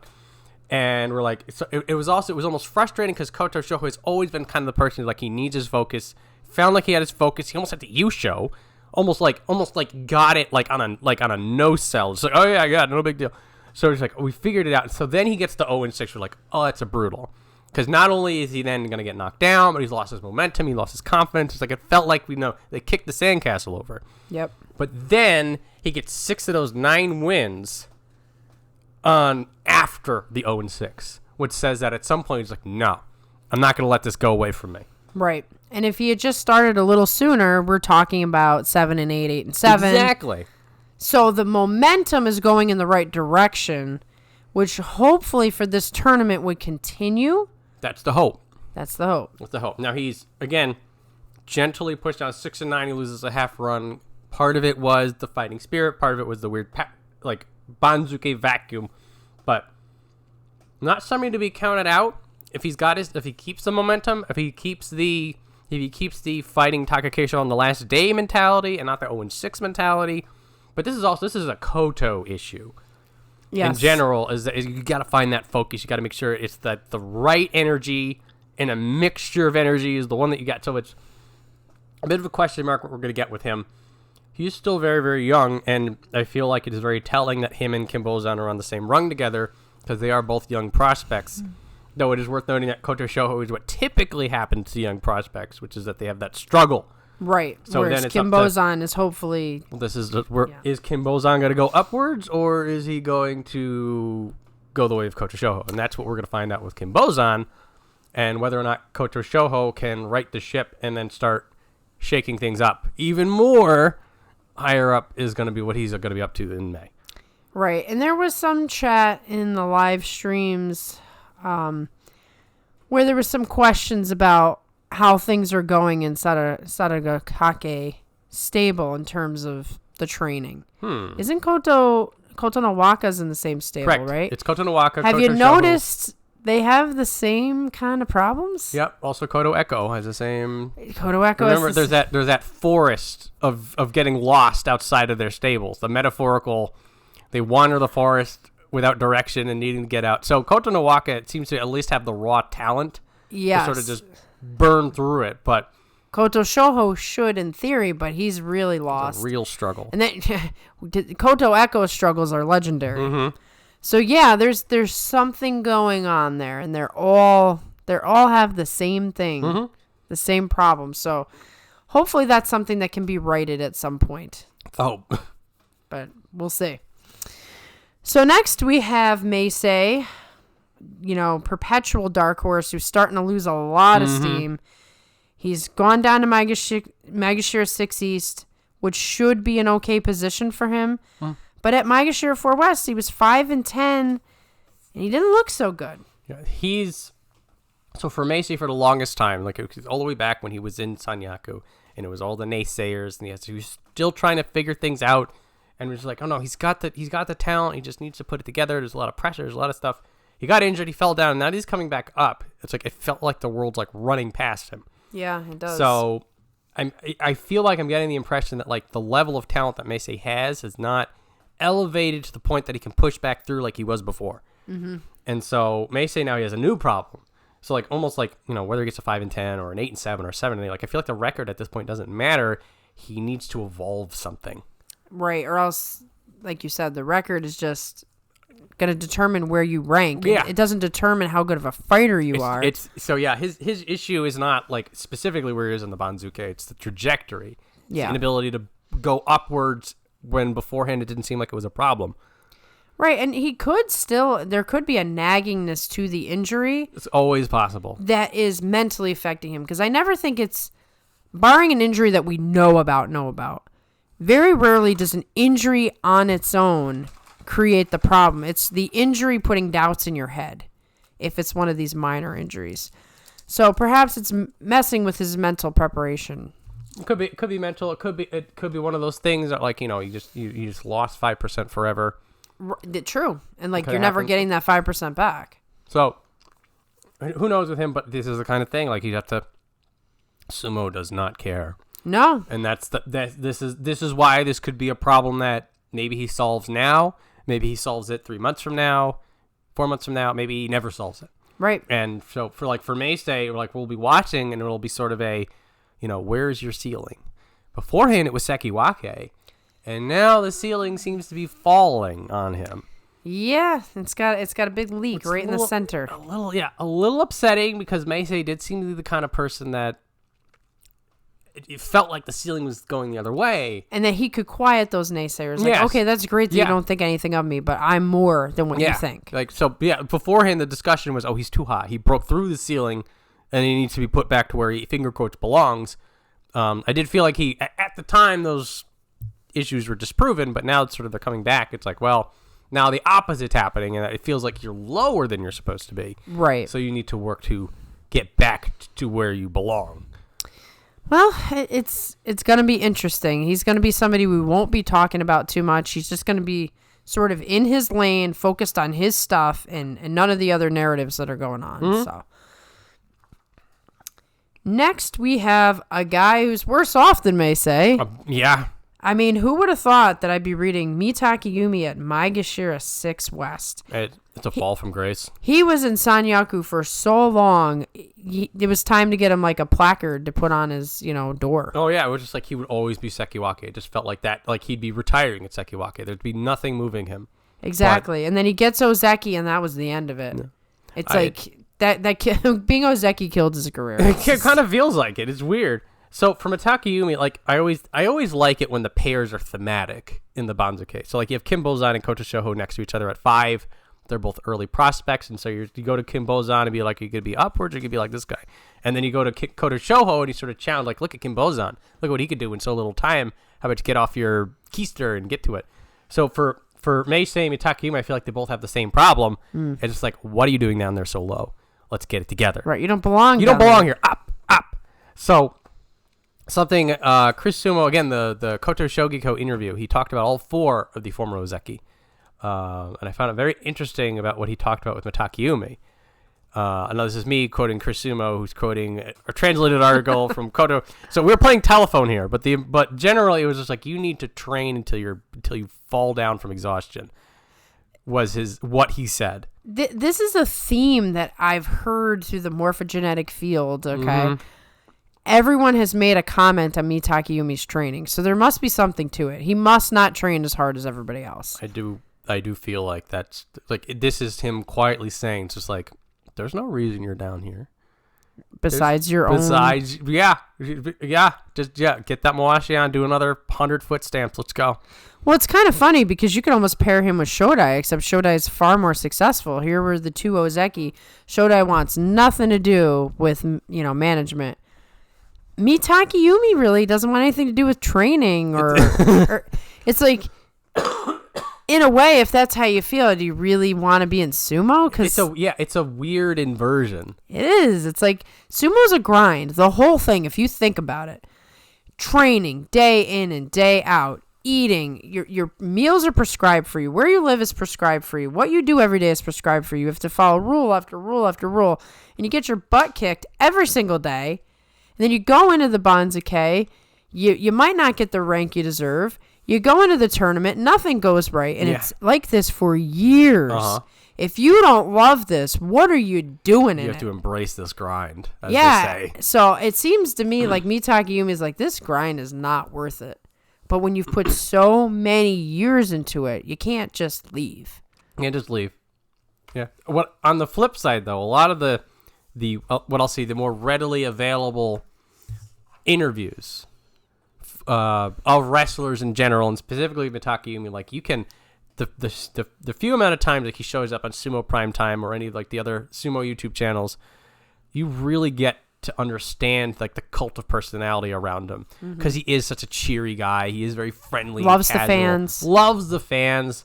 So it is something that, like, you look at him, like, if you were to approach him, like, he would probably be, like, I would legitimately think he'd be one of the few people, like, if somebody like us goes and talk to him, he'd be like, oh, yeah, how you doing? Come on over, Be like him, Shodai, probably the flying monkey over here.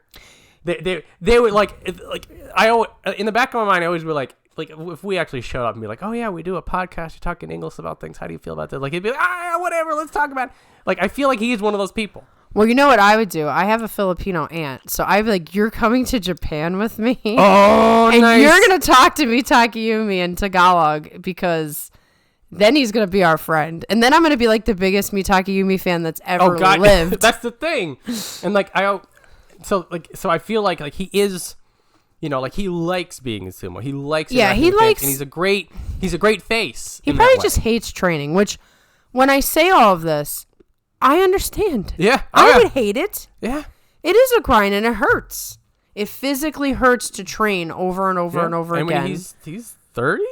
Yeah, I mean, he's not the young... It could be like he's just, the body's starting to push back a little bit. Yeah, so it's not to rag on him, but it is to say that there is a pattern, even when he was younger, of people at least having the perception that he doesn't train hard enough. Yeah, so nobody knows what happens in the Takanomie stables except the people who are there.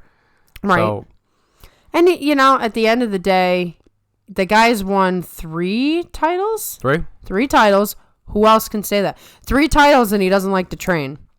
3 titles and Ozeki ranked sumo. Yeah. I can't take that away from him. Yeah. So, on one hand, Mitakeumi, we feel like he can go better. We're like slapping you on the wrist. Yeah. Well, on the other hand, maybe we have no business doing it. Yeah, maybe we should just shut up once in a while. Our opinions stink. No, I'm kidding. Yeah, that's why we have 42 of them, because sometimes they're not look good. Some are good, some are We're not perfect. So, speaking of which, I'm going to let you go on this one because this is your guy. Hokutofuji, Maegashira 7 East, maintains the rank 7 and 8, so they give him a little bit of a... they gave him the Makakoshi hold. Yep, they gave him a hold. So, what's the deal? What's the story? He is, his issue has always been that there's a ceiling. So for Meisei, he broke through the ceiling and then the ceiling fell down on him. But for Hokutofuji, that ceiling has always been there and nothing he does gets him above that ceiling. Similar to Meisei, the ceiling's pushing down on him now. So where he was somebody who was stuck at 1 East, couldn't break into Sanyaku because of log jams and just couldn't do that extra whatever to get higher. Now he's barely able to hold on to 7 East. So the problem with him, I think, is that whatever happened to his knees, whatever that injury is, I think is lingering. I think it took something out of him. And it's just, so now he's in a similar place again as Meisei, that it's a point where you almost have to reinvent the wheel if you want to get higher. Almost like a Tochinoshin situation too. Uh-huh. Cause I think you're right, because Hokutofuji's always been so rough and tumble.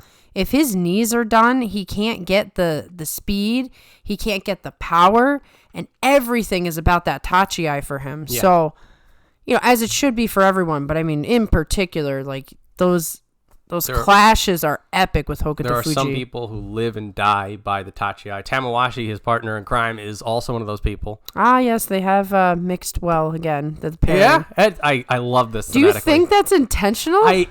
I don't know. Because it happens so much. On one hand, sometimes I feel like these are the kinds of things that things just happen naturally. But on the other hand, sometimes I look at it and they're oh, maybe Mitakeumi would have been 7 East or something like that. But in this point here, it does feel like it's a little serendipitous, if nothing else. But I mean, for Hokutofuji's cause, it's sort of just the same deal as it's always been, unfortunately for me. Or just sitting and waiting and hoping that something will happen. And as is always the case, I'm going to go in as soon as he wins anything. I'm sending Maria a message. I'm going to be hey, Hokutofuji, you show this time.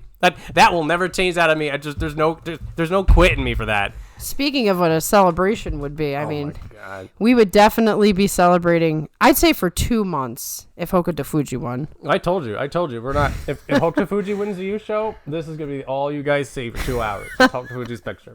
Yeah, you don't get to see anybody else. No, we do this. We do this normally, because it makes sense. But we'll have a little bit of fireworks in the corner too. I'll figure it out. Yeah, I was gonna be here's some fireworks gifts. Just put them on the page. Or we could do a montage of Hokutofuji bloody foreheads and just play that the whole time. He is a great wrestler, and it is a shame that his rough and tumble style has really it doesn't have longevity. Eventually you're gonna get weaker.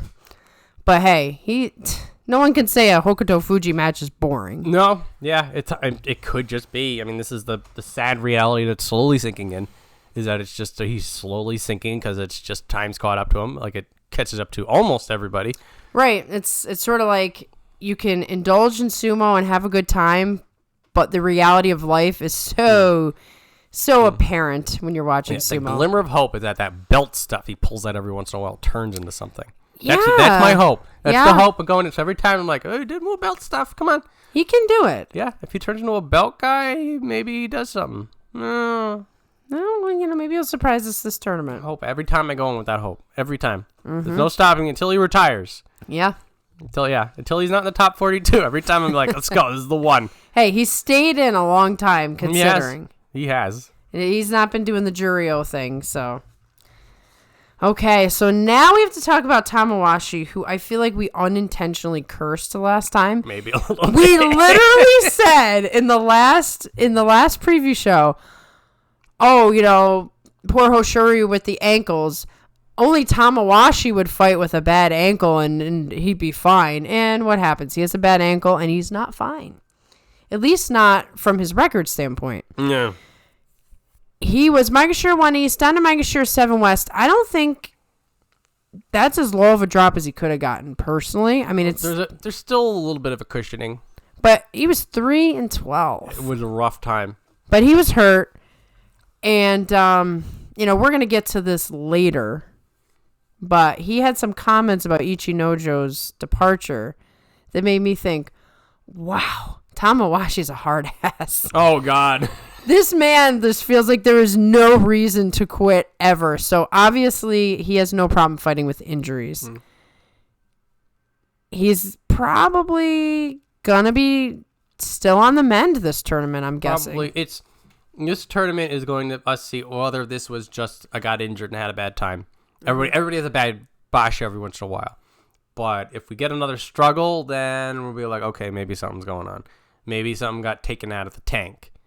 And I think this was the first time we've seen Tamawashi kind of get knocked off that pedestal. This was a bit jarring because even when he is losing, he looks like a 6-9, maybe a 5-10, not a 3-12. I was shocked. Also a 3-12, very uncharacteristically him getting thrown out, beaten, one-sided matches. Typically, no. So yeah, all signs point to him a nice 9-6, doing pretty well, slaps a few people. Climbs back upwards, or even, maybe not the best, but still has really good moments. Yeah, I would be shocked if he did as bad as 3-12. We're talking about a major, warning flashes if that happens. I could not envision him being with that kind of a record in May. Yeah, so, but I could possibly see a 6-9. I don't know if he's... Yeah, I would say, anything, double digits in the losses column, I would say I would be surprised. Yeah. So we're going to have to, unfortunately, not let him be in the conversation for titles and everything and dark horses. I don't think he's in that position, but we'll see. Maybe he'll put himself right back into that conversation this time around. So next we have Sadonoumi, Maegashira 8 East, down from Maegashira 6 West, 6-9. He's a veteran, and this is not a surprising outcome. I mean, 6-9 could be somewhat standard, I would say, for where he's at in his career. In a way, this is like all good news for him, as much as getting demoted could ever be good news. Because Sadonoumi in recent history, and worth noting again that like all the veterans in March just had a bad time of it. Yeah. It was not a good... if you were over 30 years old, you're not going to have a good time in March. Yeah, the young guys were like, we got to do our thing. Yep. So that was sort of the trend. So, for Tamawashi, we're looking at him, we're like, just don't do that 3-12 again. But for Sadonoumi, he typically fights as somebody who's around where Nishikigi is at 4. So he is in a position to bounce back very nicely in that what I call the veteran sweet spot, which is at like that 7-10. Which is usually where they go to have like a good time of it. So if Sadonoumi is just like it just had a frustrating time, like I had not seen him visibly frustrated outside of March, like it very rarely. So if it's just that he had a bad time of it and he just needs to rebuild and get back to it, 80's is the perfect place for that. Yeah, and the thing is, we talk about this all the time, particularly with the veterans. We have to see if there's a pattern. Yes. If he's that frustrated again this tournament, then you start wondering, why is he frustrated? Right, and retirement stuff just starts to buzz in your ear. Yep. So that's, I would say I'm I'm mostly optimistic that Sadonoumi Yeah. will rebound it, and then if he does like a 8-7 or a 7-8 or gives that look outside of the dohyo, or like Yeah. There, Look for danger signs, but right now it's pretty good. Should be good. So next we have Takanosho, Maegashira 8 West, up from Maegashira 11 West, 8-7.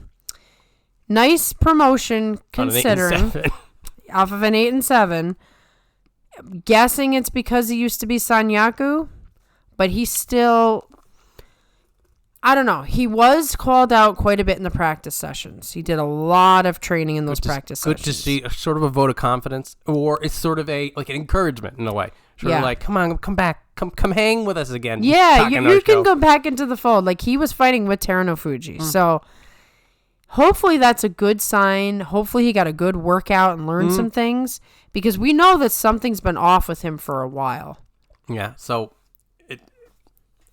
I'm not going to say that injury isn't the case anymore, but I feel like whatever's wrong with him is growing beyond injury. Yeah. There is some mental block, maybe something else going on behind the scenes. And so it's just, I feel like if he's able to get that out of the way, if he's able to sort of get back to Sanyaku level mindset, the results will follow. Right. And it's really a mystery to us. So who knows? I honestly could not answer for you what I think Takanosho will do. I too am looking at Terunofuji calling him out as a very good sign. I feel like even if Takanosho just got like thrashed and thrown around and stuff like that, it is that like, it's sort of like when you like you go to church and like the archbishop is there and you like shake the archbishop's hand, you're just like get the archbishop's energy. Yeah, exactly. I feel I have to be that way when the Yokozuna calls you out and then he just thrash you, just like the Yokozuna fought with me. Right, he called me out. All these guys want to fight him. Yeah, and he called me out. Yeah, and so he is with Takakeisho. He's Takakeisho's buddy, but there is something to say about the guy who doesn't have to hang out with you, comes and hangs out with you. Exactly. I do wonder if there was a little bit of, let me do the Ozeki a favor, and there could have been a little bit in there too. It could have been to say I'm not trying to diminish Takanosho. What I'm saying, I did wonder, like, because obviously Takakeisho was not going to fight. Did he say, let me get your guy? There could have been. There's a lot of moving parts here. As is always the case in sumo, there's multiple layers of things and motions. But like the bottom line is Takanosho. There's a little bit of a reason to hope for something to come back. Very vague Magic 8-Ball style. Signs point to yes. Right. But right now, I have no clue. It's not tangible yet. No, because we don't know what's wrong. Yeah. May could be the start of something new, or he can just stagnate for longer, and we're just hoping that, maybe he's got a little bit more coming into May. Right. So, best of luck. Next, we have Onosho. Maegashira 9 East, down from Maegashira 4 West, 4, 5, and 6. So he was the sad story from the last tournament, gets an injury after he had all that momentum. We finally thought we were going to see, like, who Onosho was going to be. And this is why I hate injuries. I was shocked that I had forgotten how upset I was about Onosho. It does show you that sumo. This is how, also, first off, how just the way that sumo puts you on a roller coaster and then you're right off of it. Yep. But also just how crazy May is. Because like when we're in the midst of March, we're just like, oh my god, we were like praying for Onosho's May, like in the it was day 12, day 13, and I was doing the wrap up notes for Onosho. I'm just like, my god, you need to rebound in May, please, I'm begging you, Onosho, to win. And then I'm starting to write out the notes for May, and I'm just like, oh yeah, oh yeah, I was really I felt so strongly 2 months ago, and then I forgot all of it. Oh man, sumo's wild like that. We're crazy, but. Now that we're back on it, we want this to be a bounce back. It's tough, though, whenever you get an injury, especially when it knocks you off, like being in a very positive place. It is a grind to get back up. It is a grind, but there is still nobody in sumo that has Onosho's spin on things. True. It's his own brand, and if he was doing as well as he was, I see him back in there button heads with Kinbozan. Okay. I feel like, and this is all comes down to how that injury affected him.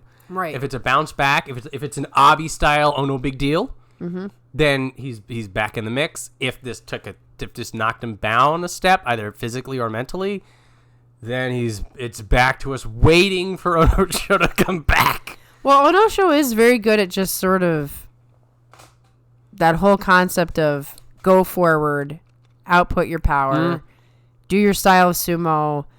Like, he seems unrattleable. His biggest issues are his feet. Yeah. It's the momentum. Once he knows he can win, he's winning. Right. If he feels like he can't win for some reason, it's always a struggle. Right. It's like, Yeah, but once he gets that head of steam, you cannot knock him off the train. Right. He's just wild like that. Well, I guess he's going to be another one of our question marks. You know, by the end of this tournament, we're going to be able to say some things about some guys. Well, for better or for worse, like, we'll know Onosho's state by the end of the week. Yeah, first week. One way or the other. So, you know, even if he doesn't have an awesome record, if he's fighting well enough, we'll be like, okay, we got him. Right. He'll get back at some point. We'll get back at it. So next we have Hiradoumi. I can't do his name. The sounds don't work for me. Maegashira 9 West maintains the same rank. So we have another 7 and 8 guy where they just gave him a hold. So he's sort of finding his way. Finding his way a little bit. Climbing upwards, or in this case, holding fast, even with a 7 and 8. 100% sumo spirit at all times, which I just love. It's getting the sumo to catch up to his enthusiasm, to his level of energy, which is just, it feels like that's just time and just certain types of training. Like every guy's got to find out what works for them to get them to that level, because it's different for each guy. Some guys really got to do that powerlifting thing. Some guys really got to do the footwork. I'm trying to figure out which of these guys he's with. Yep. So he's in a veteran stable. Yeah.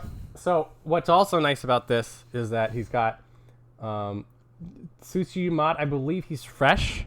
Oh, he also has Oho? This is same age. Oh, okay. Which is good news because he's 23, which means he's young. Yeah, he's got some time. But yeah, what this means is, I was wondering if he was with Sadonoumi or Okinoumi. I didn't remember which Umi it was. Because if it was Okinoumi, then he would have the Kakuryu benefit of a full-time former wrestler, but it's still good stable. He's still in a good spot. Yeah, I mean, he's got 2 veterans to show him really good technique. Yeah, there is that passing down of information. So, and that's probably why he's been able to do as well as he's been. Yeah. He just, like you said, it's just got to catch up. Got to catch up. So it's just a matter of just waiting for it to click. And so for Hiradoumi, it's a watch you, and it's a just keep going, and we're gonna worry about other things. Kind of how we felt with even Hoshoryu. I mean, Hoshoryu didn't come out dynamic. He had the hype of reputation. Yeah, you're exactly. It's that same, like Hoshoryu. He had the 8 and 7s, 7 and 8. He was struggling a little bit. Everybody was comparing him to Ashashoryu. Ashashoryu was blowing up on Twitter about him. we got mad about that. So, and we were just like, when he's ready for us, he will let us know. And so it is the same thing with Hiradoumi. And in the meantime, we get Hiradoumi Sumo anyway. Right. Exactly. Very exciting. So we'll give it time, and we'll get hyped when he shows us the right signs. This is the anti-hype now. Ew. Ryuden, Maegashira 10 East, down from 2 West, deservedly so, 2 and 13. He goes from almost looking like he reinvented himself to right back to where he was when things fell apart the first time. Collapse. Baffling. Can't even see what happened. Well, some of it was we were a lot of these veterans people. Him and Nishikigi were in a similar. You're a little high up there, buddy. What's going to happen to you? True. And for Ryuden, this was sort of like the real test after he came back and was surging back, and the top of the division looked at him and were like, "Nuh-uh. Come on, buddy. Nuh-uh, back down." So some of that 2 and 13 was a bit of a, maybe you don't belong that high up there yet, keep working on it. And the rest of it was a, what happened to you, buddy? What's going on? There's something is not right. Bad. So we are hoping that this Ryuden train has not been completely derailed. I feel like there's some backstory that only Chris Sumo could provide. Mm-hmm. There's something that went on that we don't know about. So we can stay tuned and see. But in the meantime, in May, we'll just see if the signs of life come back towards... If the talent's still there, if the hunger's still there, and it was just some outside factor, maybe the nerves, maybe, maybe he had bad pufferfish in Osaka or something like that. Yeah, something. Then he'll be fine. Everything's fine. But, allergies. Yeah. But if something happens, if it's that same weird struggle, then it's just a weird rubber band and he's snapping back down. Right. So only May can give us the answers to this one. So next we have Takarafuji. Once again, the Fujis reunite. Maegashira 10 West, up from Maegashira 12 West, 8 and 7. He's now in a place where it's up, down, and... hard to read. Yeah, you don't know which Takarafuji you're going to get. This is obviously age and injuries. If anything, he probably could retire at this point and call it a day, but there's things that are keeping him in sumo. There's probably a variety of things that are. So from tournament to tournament, it's really a question of can Takarafuji fight through... Can he put it together? Right. And I think he's going to have a lot of energy from the fact that Terunofuji's back. Gotta be. He's the full crew now. We got all four of you guys. Everybody's in. He's going to be probably the sword bearer again and, in the ceremony. And I'm sure with Terunofuji going around, he's been doing these ceremonies for a while now. It gives him something extra to push a little harder. So I think we're going to get a good tournament out of him if there isn't an injury that he can't overcome.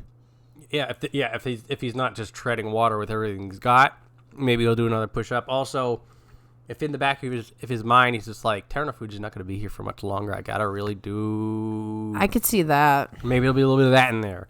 But could you imagine if they retire at the same time? Like, there goes... Kind of expected, honestly. Yeah, that probably is what's going to happen. Yeah. Now...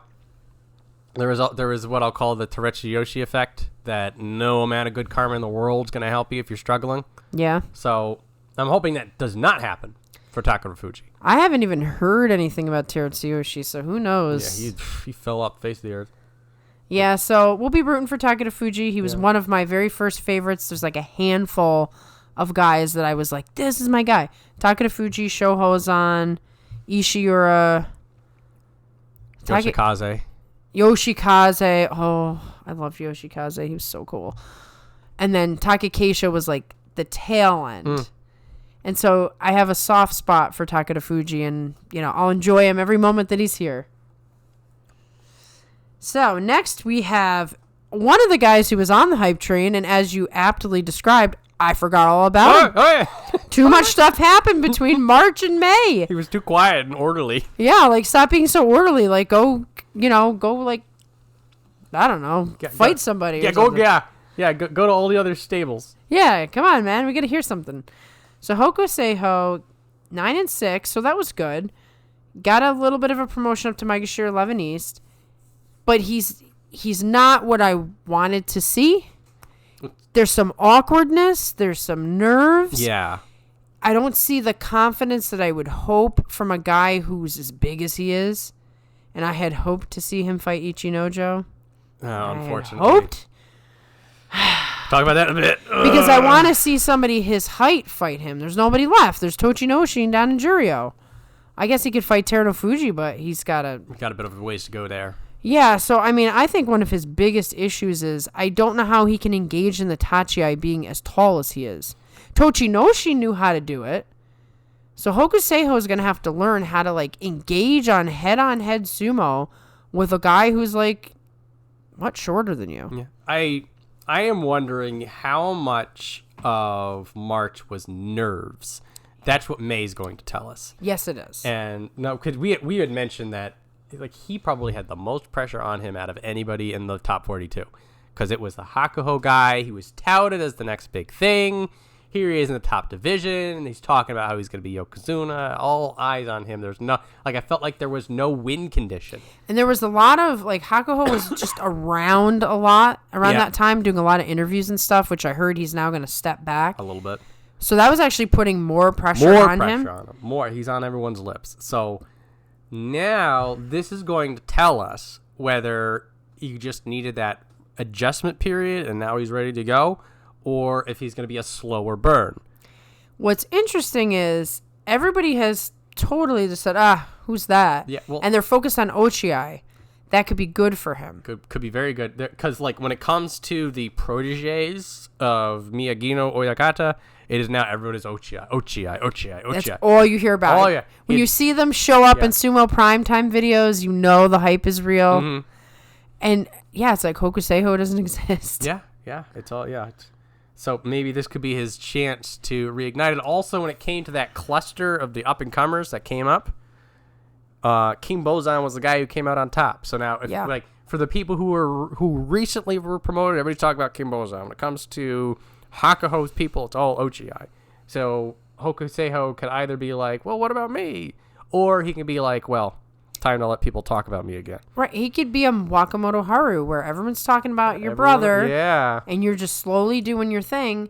That might be better for him. And I'll say that I would never underestimate the ability for Hakuho to make something happen. Yeah. Also, he is still being trained by Hakuho.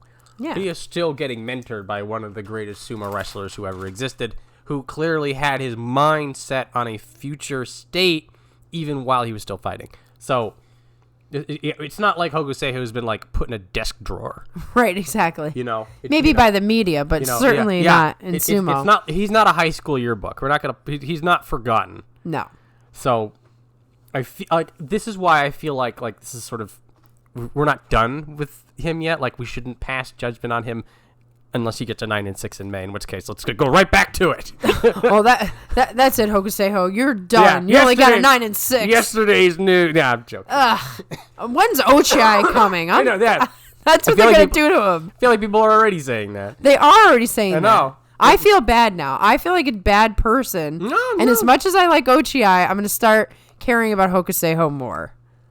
Yeah, he's here. He's in the now. Well, here's the thing. Like, he's in this bubble that there's a lot of people making really quick judgments. Yeah. Those judgments could be right. Mm-hmm. But now in May, he has a chance to rewrite the script. He does, and then everybody can just jump right back on again. And then it'll be hilarious. And this always does seem to happen. Like, if he gets double-digit wins, everybody will be like, "Oh yeah, Hokuseiho, he's the next big thing." Well, this is what always happens, and I'm guilty of it too. So I'm not like making fun of anybody. If he goes like 11-4, he's the next Yokozuna. Nobody even talks about Ozeki. It's just like next Yokozuna. Kiribayama. I've seen more comments say next Yokozuna than next Ozeki.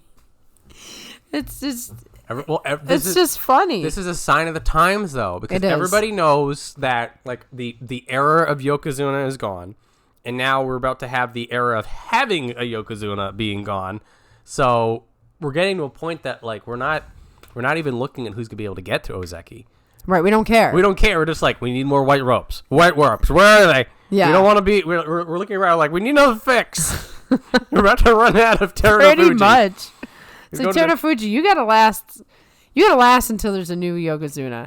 This is the. And could he possibly even do that? This is what's interesting. This is why if he has a sort of a slump of a May, I don't know if he's sticking around even with all this going on. Right, because who'd want to be like hanging out just close enough, and it's like, well, this guy is probably going to be Yokozuna, but he is hungry for more titles. So yeah, I think that 10 number in his mind is still there. Yeah, where is he at now? 6?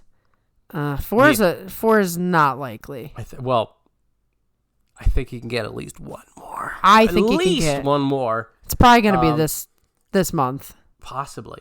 I'm not saying it's a foregone conclusion, but I could see it. I feel like I still think like if he comes back, it's like 9-6. He's just like, never mind, right? Pack it in. Yeah. But if he does well enough, I can feel like he will be just trying to get that next cup.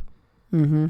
But in any case. Sorry about that. We're talking about Hokuseiho and we start talking about the Yokozuna. We're just doing what everyone else is doing. We're doing right past it. Sorry, buddy.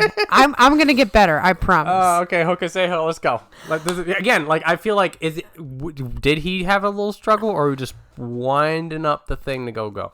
And this will be answered. May will give us the answers, because if Hokuseiho goes, then we're like, ooh, we got somebody here. If Hokuseiho's having some more trouble, we're like, you know what? Just like Hiradoumi, we believe in you. Just come to us when you're ready. Yeah, we're not. Yeah, we'll give you some space. Exactly. So next we have Daishoho, Maegashira 11 West, up from Maegashira 13 East, 8 and 7. You know, he's back in the upper division after a long period of time. He did what he had to do. Mm-hmm. And then he even got bumped up a little bit, and he survived. He's kind of just hanging out. Talk about people who are just completely off the radar. Because he was one of the 4 people that came up, and we were just like, because we had the whole thing. We're like, here's Kinbozan, here's Bushozan, here's Hokuseiho, here's Daishoho. And we're just like, oh, look at see what Daishoho does. By the way, hi, Daishoho. Yeah, I was like, oh, yeah. Yeah, so let's go like, and it's just like, here's our long list of really interesting prospects. And also, Daishoho is here. It's like, so, similar to Hokuseiho, and again, it's a nice little connection there. Look at that. Like, they're both, like, completely forgotten. So, if they needed a chance to, like, get into the shadows and build it back up, Daishoho's there. He had some really fun pressure sumo. And I feel like he earned that 8 and 7. So, like, it feels like he belongs in the top division. So, he's like, there's the welcome back and the we're glad to see you back. Right. Not just And you're a visitor. So, I feel like Daishoho has a great foundation to build into something else. And then we have all these great stories of these veteran resurgences that have been going on. You know, like Ryuden, like Nishikigi. Tamawashi never left, so never mind that. But, right. You know, a lot of people going down to Juryo and then coming back, and they're better than ever. Right, and this is something that didn't happen with such frequency in times past because there was such a wealth at the top. There's an opportunity right now for some of these veterans to have late resurgences in their career before they call it a day. So, I mean, I think he'll do good down there. Yeah, I feel like being optimistic for Daishoho is safe. Yeah, that he's not gonna quit on me. Because there's a lot of people who are struggling. You got Ryuden, you got Takarafuji. Onosho is uncertain. Once we get further down, Chiyoshima, Aoyama. I mean, there's a lot of struggle in this lower area. Yeah. So I feel like he's in a right position not to let me down. The ship has been righted though, in a sense. We've been discussing again and again how the Banzuke was everywhere. We're finally in a place where the top guys are at the top, even if they're not as high up as we want, and the bottom guys are at the bottom. So things are starting to regulate a little bit. Right, the water's calming. Yes. So for better or for worse, the people who should be down here are down here, with notable exception. One notable exception. So welcome back, Daishoho. Hopefully you'll have a good May, and we're going to talk about a guy whom I don't know. So warning list. Aoyama, Maegashira 12 East, down from Maegashira 9 East, 6 and 9. March is usually a good tournament for him. It's not. The last 2 years, March has passed him by, which is a bad sign. So you were talking about with Takarafuji, you're just like, I just want to see him for as long as I can. Mm-hmm. I feel the exact same way about Aoyama. Like he's fading down in that sort of that long, slow goodbye. Yeah. And you just like every time he's on the Banzuke, like that's a chance to see him again. It's a chance for him to get that extra little spark. Same as Takarafuji. You're just like, come on, Takarafuji, just get a nice 9 and 6, and you're back in the mix. But in the back of your mind, you're like, I don't know how many of those are left in him. Exactly, and we've been saying that about Tochinoshin in particular for a while, and Tochi and Aoyama are in the same stable, so it's kind of like, once again, we have 2 guys that are going to leave at the same time. Like, are they sort of feeding off each other and staying in? I would sort of feel that. Well, actually, Aoyama has Japanese citizenship, so he's probably probably in the elder stock parlay. Trying to get that situated. So where that could be nice for us is that he would be holding on until he gets that secured, or otherwise is able to get whatever arrangements post-sumo life in order. Mm-hmm. So on one hand, that means that perhaps he'll be here for as long as he can, even if he slips super down. But I feel like time's running out for him. He's on my list. Yeah. And him and Kaisei can do stuff not in Mawashi's. Well, they can both be on Sumo Prime Time. Yeah. That's you know what? Oh, I'm gonna turn that around. Yeah, going on a tour of Japan with Aoyama. I want it. Yeah, I think it would be awesome because we haven't had a lot of interviews with Aoyama. He's sort of just focused on sumo. When he retires, now that we know he's got Japanese citizenship, maybe we'll get to see him a lot more doing things and thinking see positive. His fun side. See him thinking positive with the trash jacket. I like that. Yeah, we gotta think positive because there's lots of negative that we can't avoid. Yeah. You've bumped me up on that. Thank you. You're welcome. I feel a lot better about Aoyama now. Yeah, I mean, Track Jacket Aoyama, he's going to be fun. It'll be fun. I got to look forward to this now. So next we have Koto Eko, whom we briefly touched upon earlier. Maegashira 12 West, up from Maegashira 13 West, 8 and 7. He was looking kind of good in the first week, and then he started being Koto Eko again. Yeah, it was like a 5-day span. Like, it was the peak small man, strong man sumo. So, like, with Midorifuji, well, actually, he has that weird mystery power coming. Like, he's got his own thing. Yeah. And I had said, like, Koto Eko needs to go to the Fuji stable and be like, give me some tricks. Because all Koto Eko needs is to find a way of extending that small window of excellence, like, a little further. Because, like, if he can get that 5 days becomes 6, becomes 7, then all of a sudden, like, that fun brand of whatever he has going on that's, like, very uniquely him in a Banzuke that already has the small man sumo going on. Like, if that's what sort of stands out to me every time I go back to Koto Eko.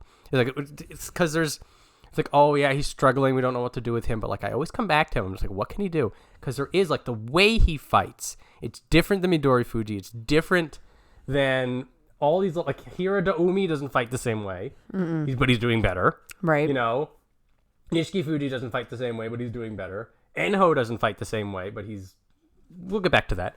Yeah. So, like, it was almost baffling. Like, why do I always keep going back to Koto Eko? Because he's that unique brand of something that's just nowhere else. Right. And if we can get that for longer than 5 days, then he could be really successful. Yes. He could be up there with Midorifuji if he could just put it together. But like I said, there's something going on in the way that those... Like that Sadonoumi mystery. Yeah, maybe they need to get a different water source or something. Like, something doesn't click right. It does feel like they would also benefit from shopping around a bit. And so it could be that they were doing well prior to the pandemic. Maybe. And then when they had to close in, something didn't work as well. Right. There's going to be, no matter what happens going forward, that period of time has affected an entire generation of people, no matter where you are or what you're in. Sumo, you would think in particular, because you live together. Yeah. And if you can't ever get out of there, whatever personalities are in there, that can make you a certain way. And that's never going to be changeable now after that much time. Also, I'm actually now curious about this for a lot of professional sports, because that is a 3-year window that everything you do in your life is different. If you have a 15-year career in sumo, which even that can be dicey, like that is 1/5 of your entire career of development, of trying to do better, of God knows what, just in a weird ass spot. I still feel terrible for all the people who graduated high school in the pandemic. I know. I was just saying that the other day, like, it's just something uniquely, every single person in that year are united in that because they all experienced it, but it's not something that happens to the people after. No. And it's not something that happened to the people before. No. You're sort of forever, there's something in you that's forever changed that would have been different had you not gone through that. Maybe this is part of this factor for Koto Eko. Maybe it has nothing to do with it. Maybe not, but you know what? We're here to analyze and give opinions and be right and be wrong and everything in between. So I like thinking about it, at least philosophizing a little bit. Why not? Why not? The opinions can get pretty stale if you're just like, this guy will win, this guy will lose. We gotta spice it up. But anyway, speaking of spicing it up, let's talk about Chiyo Shoma and his non-hanking ways. It's clean. Finally working out a little bit. 9 and 6. He's jumped up to Maegashira 13 East from 16 East. I don't know what to think of Chiyo Shoma, though, because there's a real, all of a sudden, like, the consistency is, he's not on the track anymore. He's sort of going off somewhere else. It's nice that he stopped the bleeding, that he got the Kachikoshi, he broke the streak, moving back upwards instead of us worrying about him falling out. Yeah, but it was weird because it didn't seem like he was doing anything much different. Like, he did have that clean, straight-up belt, 100% effort sumo, and it always sucked when he lost because he put his heart and soul into it. But he just happened to win enough times in March. Like, it was weird. I couldn't figure out what was different in the scenario. So in May, we're going to be like, is it just that he fights the same way and sometimes it works out and sometimes it doesn't? Or is there going to be some analytical thing I got to pay attention to with Chiyo Shoma? Yeah, it's hard to pinpoint right now. It's like you have to really zero in on each match and say, is there something you can physically see? So I have to really keep an eye on Chiyoshima this tournament. And, well, hopefully he still does well. He is within dump range now that we're this far down. But I feel like at least if he has that same level of the 9-6 sumo quality, that he should be all right, even with a Makakoshi. We'll have to. I got to keep an eye on this. I got to figure it out. Mm-hmm. So, are you ready? Time for the Debbie Downer of the Banzuke. I'm trying to prepare myself. It's very challenging. So we had notes for this about what was going to happen, and up until very recently, there was going to be a lot of already interesting things to discuss. However, our friend Ichinojo, if you lift that right there, notice what's on top of that book. I left that for you. Thank you. Our Snorlax Hariyama has retired. And we've discussed this many, many times in different versions of our podcast. The unpredictability of sumo is really, really insane. Like, if you listen to the last live stream I did, when I first watched sumo, I watched Terunofuji win, and literally the scandal happened 2 weeks later, and then he was gone. And he was going to be my favorite guy. So there is precedence, for this sort of thing to happen, but Ichinojo, he won the Juryo Yusho. He stole it away from Asanoyama because Asanoyama was not perfect. He's coming back up. We're ready for, Ichinojo to come back roaring and really mess up the Banzuke. And then he just quits. And not only does he just quit, but it sounds like he wants nothing to do with sumo after the fact. And, the cited reason is his back pain, which we've known since we started watching sumo that Ichinojo had a bad back. That is a known thing, to the point where some of the Snorlax stuff would be he would be afraid to be pushed off, the edge of the dohyo and get seriously hurt. And then all of a sudden he has this late resurgence in his career where he's going back up to Sanyaku and finally winning a Yusho. Winning the Yusho.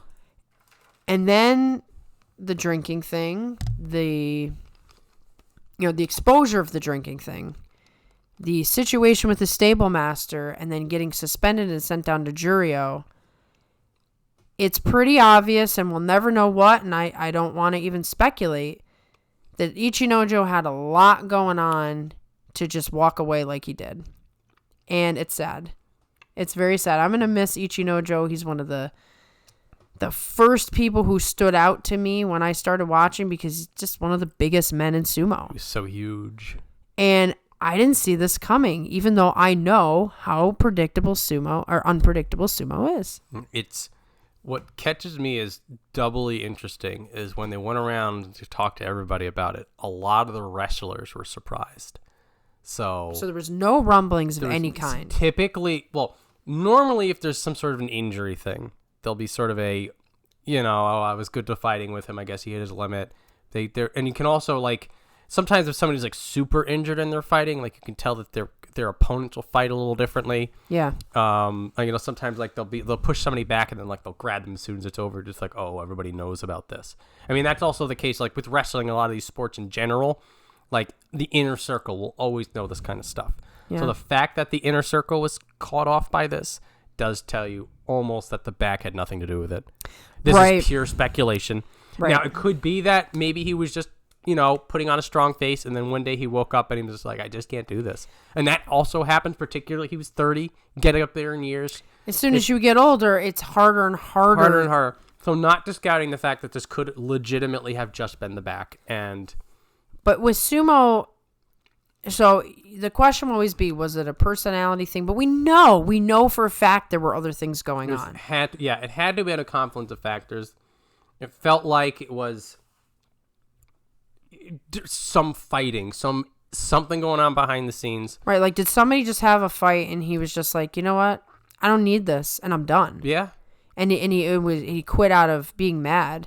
But since there was already tension, there wasn't a no, you can't quit like this. It's like, fine, goodbye. Yeah. You know, what's interesting about Ichinojo in particular, he was never on the inside with the other Mongolians of his time. So there was the Hakuho, Kakuryu, Hiradoumi trio. And Ichinojo was not on the inside for that. Hakuho had years and years of just like kind of being very disrespectful to Ichinojo in the ring. So there was this dislike. On the flip side, you have the Terunofuji Ichinojo being best buddies thing. So it makes you wonder, like, did Ichinojo just never really fit into the mold the way some of the other guys do, for whatever the reasons are? I'm not saying it's his fault. I'm just saying maybe he never felt the way that some of these other guys feel, and so it was easier to walk away. Yeah, it's one of those things that I feel like either we're never going to hear about this again, it's just going to be this weird mystery puff of smoke, or there's going to be like a slow leak of stuff. Like in a few months later, they'll talk to somebody and it'll be like, oh yeah, this was going on. Maybe when Terunofuji retires, yeah, he probably knows what's going on, but isn't going to talk about it. Probably, yeah. And that's another thing, is that if this involves dirty laundry with the Sumo Association on one way or the other, there is no way in hell anybody who's wrestling is going to be talking about this. No. As a matter of fact, there is a lot of weird stuff on YouTube that people have been saying and doing, and basically it's been like, no, we don't talk about that. So we may never know with such a secretive organization. I feel like there is some sort of an X factor about something that was going on. And thinking about this brought me back to something that you had said long ago, in that it would be interesting if wrestlers could change stables. Yes. If this guy if there was like such a clash, like if Ichinojo can say like, screw this, I'm going to become a Fuji now. Would things be different? And it's such a big what if. And because it is. Again, this could all boil down to, it's actually that his back was just fed up. And everybody was upset because they thought that. Right, like, what do you mean your back is messed up? What do you mean you can't fight through? Exactly. Well, that's what Tamawashi basically said. He's like, oh, what a waste. That was his quote. What a waste. Like, there's no reason to ever quit. Yeah, there's a lot of people that are like, oh, it's a shame, it's a waste. It's like, oh, it's unfortunate. That almost makes it seem, too, and that's why I said I wonder if Ichinojo's always been kind of an outsider. Awful lot of wrestlers talking as if they have no idea, A, because they're not buddies with him, but B, because they don't see him the way they see the other wrestlers. There's a lot. There's something there. There is. For them all to say, what a shame, what a waste. You don't say that about somebody who's in your inner circle. So it just makes me wonder. And with the drinking and everything, it's just possible that he kept to himself. I'm not commenting on that stuff because that's his stuff. Yeah. But there is a possibility that Ichinojo did not interact with the rest of the sumo wrestlers the way some of these other guys do. Mm-hmm. For them to make the comments they're making. So it's a pretty big loss. It's a shame. Yeah, this is, bringing it back to the Banzuke. We could speculate all day, and I think we are already doing that. We are. Yeah. Opinion show, guys. Yeah, this is all That's all we it think. is. What's actually going on. Again, I'm hoping that we will get something that will come out and hopefully he'll come back in some capacity. Mm-hmm. I would like there to be a happy ending, considering how bad this all is right now. Yeah. Maybe there's a Chiyotairyu Chanko in the future. For him. Something like that. But he's gone, which means that probably one of the biggest Yusho contenders that we would have had in May is also gone.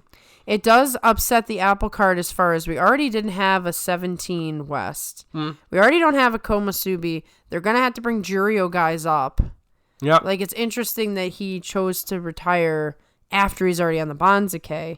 It does, upset the balance of things. A lot of things are going to be weird, but, something else, though, is at least there's some, there was no bad blood or anything like that. I remember when, who's the guy who got busted for weed? That was Taka. Yeah. It was a Taka. Yeah, that guy got ripped off the Banzuke when he retired. They didn't even put it, it was a blank spot. Yeah, it was you're done. So, he's still on the Banzuke, he's still there. So it's not all completely... this isn't a probably a burnt bridge, but not a complete travesty. Whatever's going on, I don't think anybody wanted it to happen. Yeah. No one's like, the like you said, when there's a scandal, it's like, this just needs to be done. Yep. Whatever happened with Ichinojo, it doesn't seem like anybody's like, well, good riddance. Yeah. Everybody's just like, oh, well. Crap. That sucks. Yeah. And you probably don't want to set any precedents for guys to quit like this in the future. You really, really don't want that. Because we're already kind of thin here. A little bit. But could have had another 5 years with them. Yeah. Assuming that the back could have been overcome. Could have been okay. We will not have. There will be some things that we will now never get. Mm-hmm. But regardless of all that, I hope that Ichinojo will live a happy and full and healthy life outside of sumo. And yeah, he might use to like lose some weight for his own future benefit. Yep. Sumo's a small part of your life in the grand scheme of things. If he's 30. Then that's at least another 40, 50 years, God willing. Hopefully more. Yeah. These things go. So, yeah. I wish him the best, we'll miss him. We'll miss him. No matter how much we miss him, I just hope that he finds what he needs out of life. Yeah. Because at the end of the day, every single one of these guys, like, it's more than just they're a sumo wrestler. It's their person. And you can only hope, for the best for them. So exactly. Now, we're going to get off the down train to get to a really big hype train. Guys, whoa! We have been waiting for this moment. For, 3 years? 2 years? I don't know. July 2021. Okay. So it's only been 2 years, but it feels like 5 years. Feels like forever. And back when this happened, we were like, it's going to take so long for this moment. It did. It's so much. Just watching his name drop. Okay. Asanoyama finally makes his reemergence at Maegashira 14 East. He had a 13-2, could have won the Yusho, had an imperfect moment, we'll say. As you said, July 2021 is when he was knocked down. Hakuho was still Yokozuna. Shodai was not doing what he's doing now. There was a healthy Ozeki class at the time that it happened. Takakeisho was certainly in a better place as well. A lot has changed. So much has changed. A lot has changed for him, too. I mean, his father died. One of his high school coaches died. He tried to retire a couple of times. This happens when these guys get knocked down. He's carrying a lot of baggage and a lot of hope at the exact same time. Yeah. So, what I am seeing as a good thing for Asanoyama is, and to be fair, I guess this happens with any time this happens, after the success of Terunofuji, but a lot of the people who were talking him up before are still talking him up 2 years later. Yeah, no one has lost faith in him. So this is me thinking all these people who had his back, and then all the world came tumbling down around him, and now that he's brought himself back up, I feel like, and again, like I'm thinking back on it, like when Abi came back, everybody's like, guys, he's got it. And Terunofuji became the ultimate Cinderella story. Of course. So part of me is feeling like that they would have done this no matter what, but it's like I think Hakuho still is like he's going to be one of the next, and everybody's just like he's still there, he's still got it, he's going to be right back to where he was, he'll get Ozeki back, don't you worry. So like everybody's still shouting his name as if nothing happened. Yeah, it's like everybody's moved on from the reason he got knocked down anyway, and everyone's just been rooting and trying to lift him up. Hakuho famously says, while Takakeisho is about to go on a Yokozuna run, the next Yokozuna will be Asanoyama. Yeah. So that's pretty high praise, considering that Asanoyama still wasn't even in the upper division. I am very torn on Asanoyama. I always have been. I watched him compete as an Ozeki. I'm in the prime of my watching of sumo when he's Ozeki. The man has it all. He has the body, he has the skill, he has the support, he has natural talent. There is something mentally off, and that was before all the other stuff happened. I don't know that it's a confidence issue. I don't feel like a Shodai vibe here. No. Something is slightly off, and it's what's preventing him from being Yokozuna. It is only mental. There is nothing physical at this point stopping him. But it's like what I said about Hoshoryu. He's almost there. A little bit. It did feel back in the day, because when we were talking about, like, it was Asanoyama, it was Takakeisho, and it was Shodai, and we were like, If we combine those three strengths, we have the perfect Yokozuna. Yes. And so for Takakeisho, it was never say die. It was strong sumo. He just couldn't keep himself healthy. The other two could keep themselves healthy, mostly. You know, for Shodai, like he had the talent, he had the body, but it's just like he didn't have the mentally, he didn't have the confidence. He would sort of just like, he would Eeyore out. So right. He couldn't take the losses. And then for Asanoyama, like it felt like he couldn't picture himself as a Yokozuna. It was the mind. It's like, so the thing is that you always need to be looking higher. You need to be aiming higher. And there was something in him that he couldn't see himself with the belt on. He couldn't envision that. And because he couldn't like formalize that picture in his mind, he could never get there. And it's funny because he says all the right things, but it doesn't come together. And I think that, you know, what happened in Juryo is a very good example of that. 13-2. 13-2. Yeah. Here's a man who used to be Ozeki. He should be winning 15-0.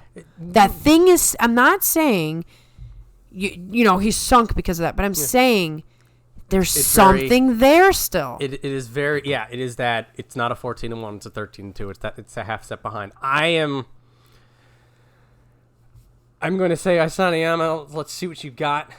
I think I guess if I were to think of something, I would be inclined to think that he'd come out of this like Abi did, and that he'd do really, really well down here. The 12 wins. And that like there is that energizing feeling of I'm back, is where I belong, and also the crowd too. The crowd's back with him. Everybody's on his side, and there is very much. It's also a very cultural thing that like, you know, once you've paid your penance. Once you've, you know... All is forgiven. All is forgiven, and they bring you back with open arms. Oh, welcome back. We're so glad that you're here. You know... The reporters are going to be hounding him like crazy. You know, just like, you know, the black mark has been cleared. Clear skies. Just think about this for a second. We have the Kiribayama hype at the same time that Asanoyama is returning. May is going to be absolutely And Terunofuji is returning. Absolutely. There's so much hype that it can't be contained. It's not. This is ridiculous. I can't believe everything is colliding at the exact same time. And in good tournament. Ways. Yeah. In the best tournament. Not the stormy Basho, not the crazy sweaty July. We're not in January where everybody random wins. Right. Like exactly. May is, you know, peak sumo for standard issue fun, and nothing crazy. So it just, I'm gonna say that Asanoyama should be able to clean house down there. Down here, yeah.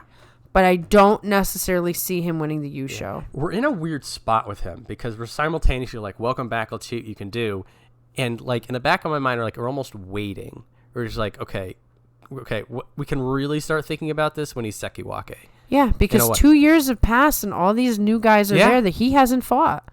He's starting all over again. Yeah, I mean, then we if we go back up, and we're like what we were talking about with Meisei, with Mitakeumi, with Tobizaru. It's like there's no room if you don't have what it takes, and so we're almost waiting for Asanoyama to be there. So this is the weird duality of May for Asanoyama. We're like at first time we're so happy to see him after 2 years. We've cracked open the time capsule. He's still in it. You know, is he going to be better than ever? It's going to be just the way we remembered it. And then also, it's like in the back of our mind, we're just like, but we'll wait till it matters. Right, it doesn't matter right now. Who cares? He's not going to win the U show. It's the only really He's not going to face any of the top guys. No. So that's another part. It's he's just going to be, it's almost like Juryo. It's like 13th grade. Okay? Yeah. This is the weird paradox that we're in with Asanoyama. Yeah, it's like a community college. Yeah, we're simultaneously massively interested and couldn't care less. Yeah. And I don't like unless he wins the U show again. And then like you said, it feels like we can count him out of that because we don't. Because he couldn't win the Juryo one. He couldn't win the Juryo one. If you can't beat those guys in Juryo who aren't, and most of them are veterans at this point. A lot of the hype guys are up in upper division. If you can't win that, I'm skeptical that he's ready to beat these other guys. We're in this weird state of cognitive dissonance. Right, because here's the counterpoint, right? Asanoyama, he might be better than the guys who are in the upper division. What? I don't know. With the passage of time, COVID, everything that's gone on, Asanoyama is the time capsule, and we just have to wait and see. It's like he is simultaneously, second-rate Ozeki, Yokozuna, the newest prospect in May, and some run-of-the-mill guy we're not going to care about until September. Exactly. So, like, which one is it, brain? Which one is it? And not only that, it's like, if I start focusing on you, I'll forget about Kiribayama and Terunofuji. I know. We're all the way down here. Yeah, we just finished talking about how Hokuseiho is in the shadows ready to get let loose, and then, like, 20 minutes later, we're just like, oh, yeah, this guy. Let me tell you a thing. And meanwhile, like, from a stressful perspective, it's can Takakeisho clear Kadoban? Oh, yeah, by the way, that's going on. Same tournament. He's got to get 8 wins or he's Sekiwake. What is... There's too many storylines. I can't handle it. Too much madness. We're going to have to... Yeah, we're gonna need, like, a book. We're going to need a book for May 2023. God. Yeah. But in any case, Sanayama, nice to see you back. Very nice. Good to see that 2 years of pain did not shake you off. Yeah, I hope for the absolute best for him. If he can make Yokozuna and be a Yokozuna, that would be amazing. Yeah. And then can you imagine how angry Hoshoryu's going to be that somebody did it before him? Yes! It all feeds back into itself. Man, Hoshoryu just kind of like is connected to everything.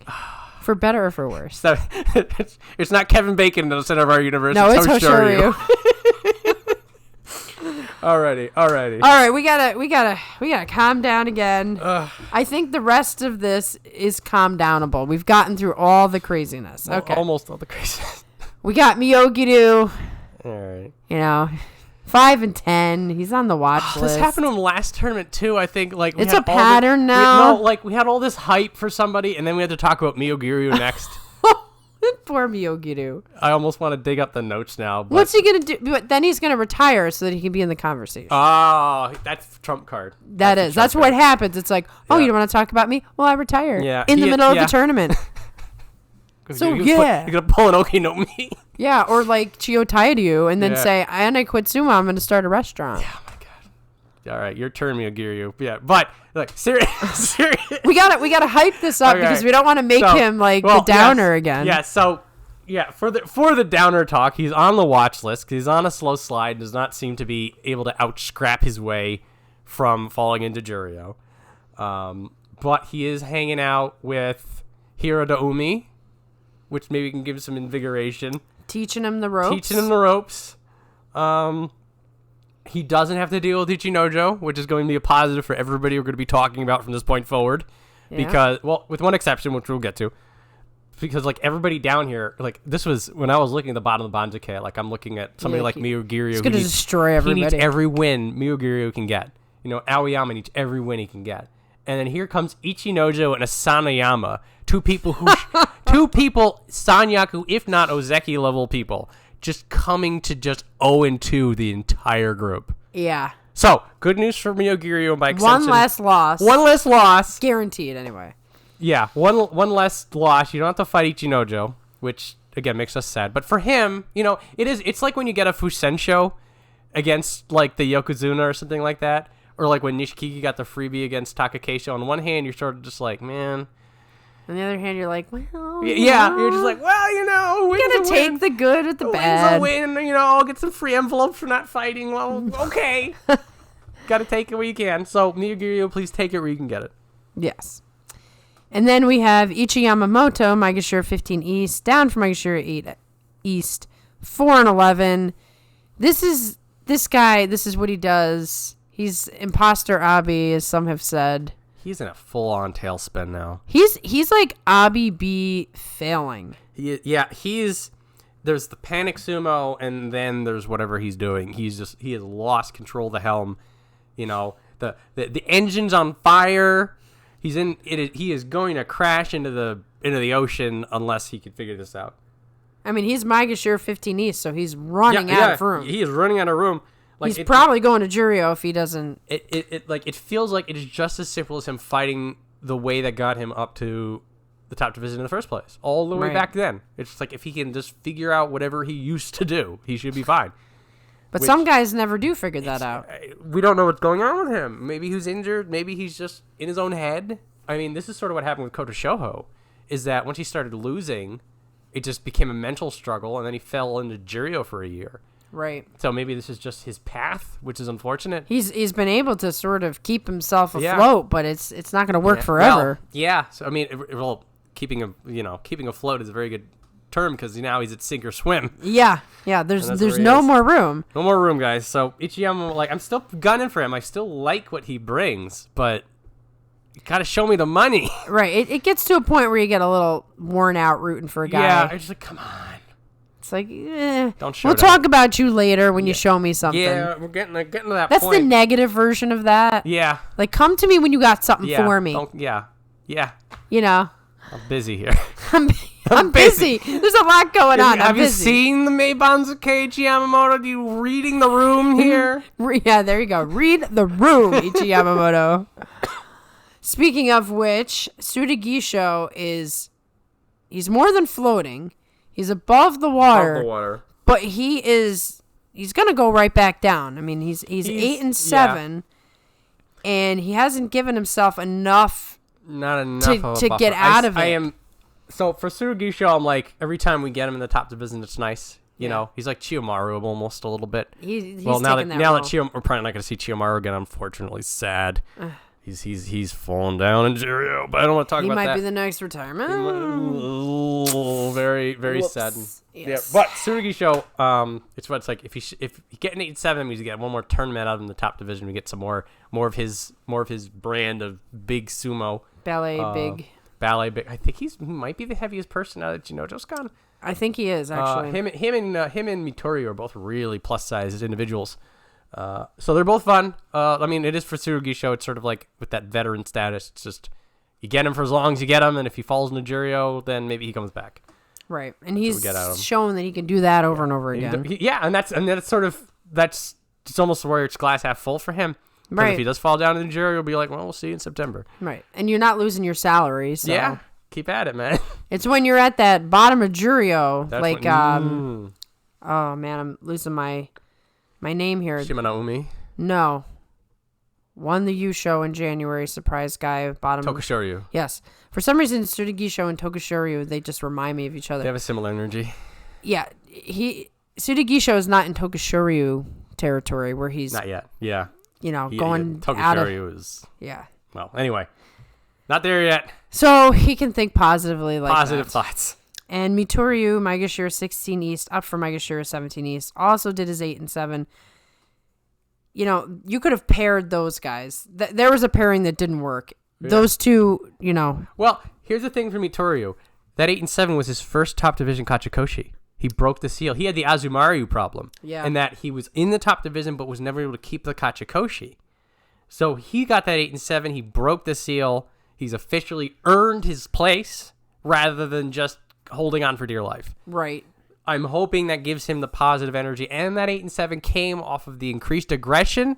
So, that's what we wanted to see out of Mitoryu. Right. It's going in the right direction. It's going in the right direction. Now, that being said, look at that mess. He's got to deal with the Sanayama. He's got to deal with, he's struggling along with everyone else.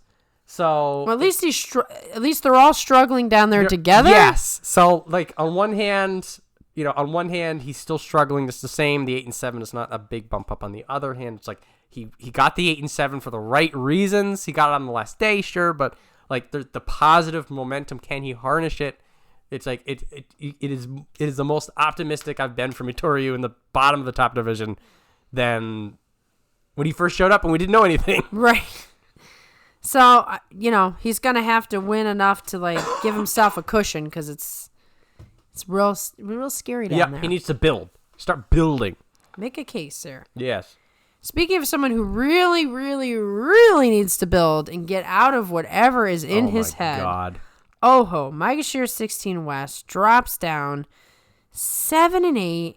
He is struggling so bad since he was in that Yusho contention. He was at 9-0. He beats Hoshoryu. You're like, this guy's got it. And this is where Asanayama is going to be a problem for everybody around him.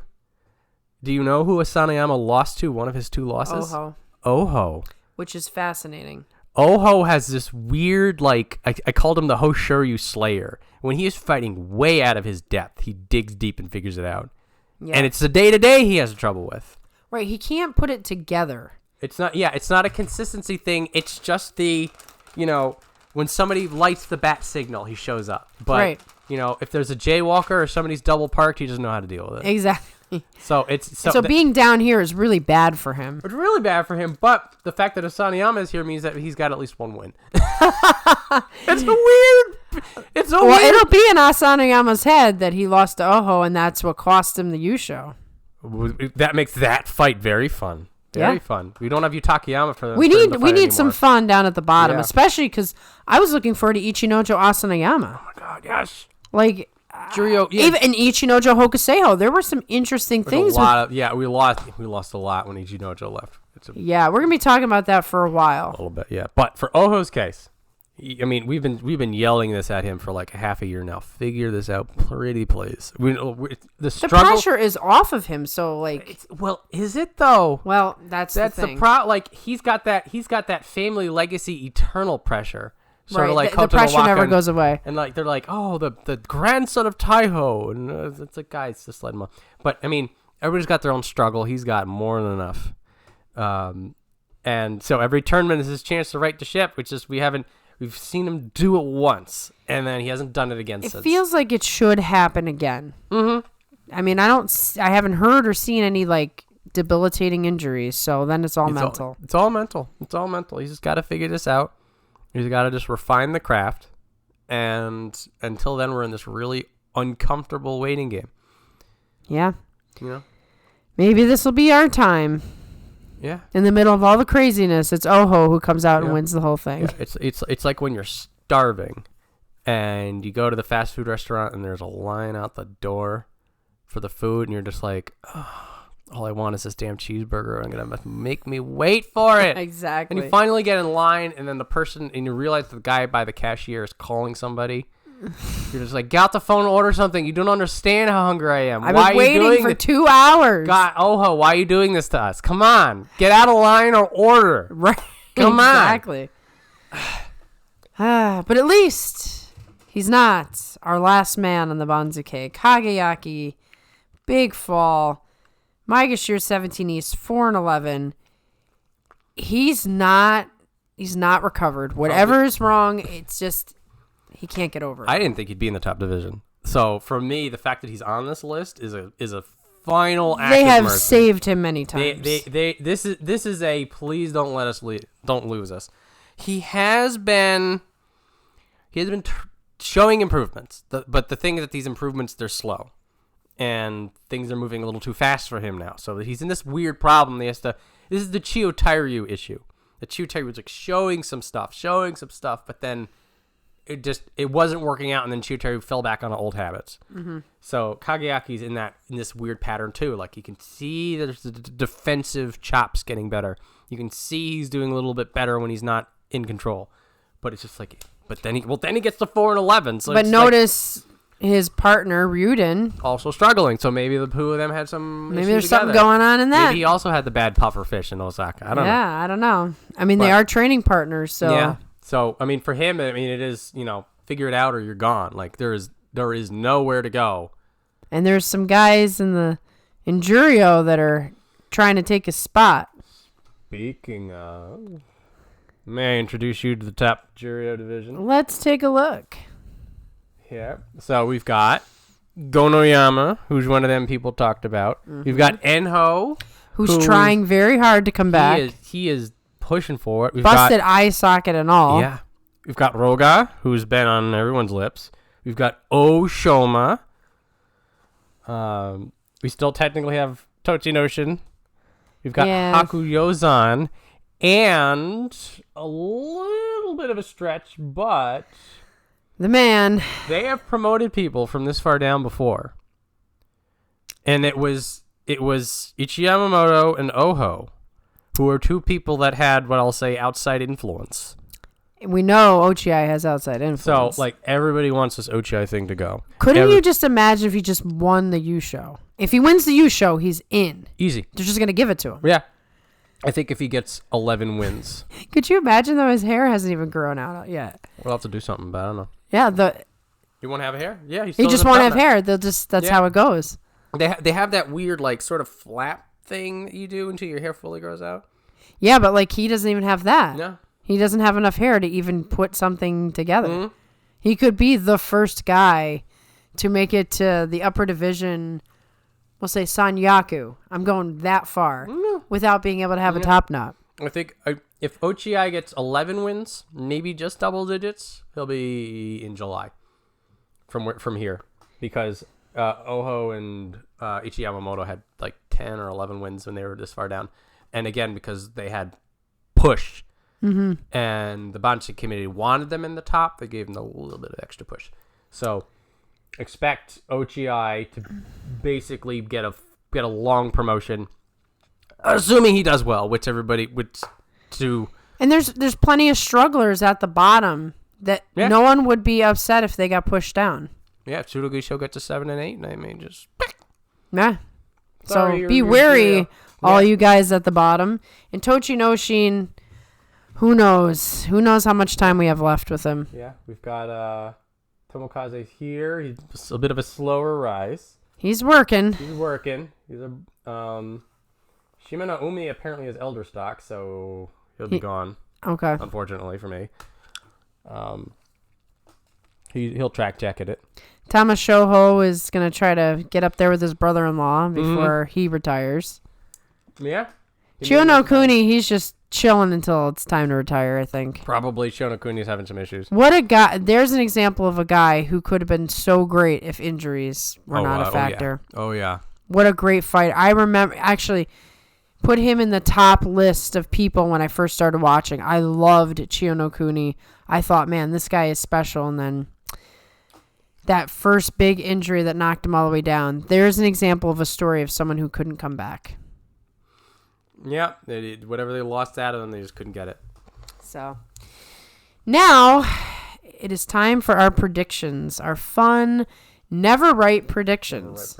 So I don't even know where you want to look for this. I don't know if you want me to just scroll. It's almost like we could pick a name out of a hat. It feels that way. I really want to go wild, though. It's way more fun to go wild because we all know that Terunofuji has the potential. Yeah. And there's a very high likelihood if he's in good shape that he will, because he really needs to add a Yusho now because it's just not going to happen. Yeah, I feel like the public sentiment is that it's going to be Terunofuji because Yokozuna. It's going to be Kiribayama because Ozeki. Or it's going to be Asanayama because everybody just wants him to win. So I feel like any of those three picks are just not fun. My pick is Wakamotoharu. Oh, you're doing it! I'm doing it. Yes! I feel there's something special about him, and he has extra incentive to fight for his brother. You always got to have that external thing. Fight for my brother. Fight for my family. Wakamotoharu, I give it to you. Okay.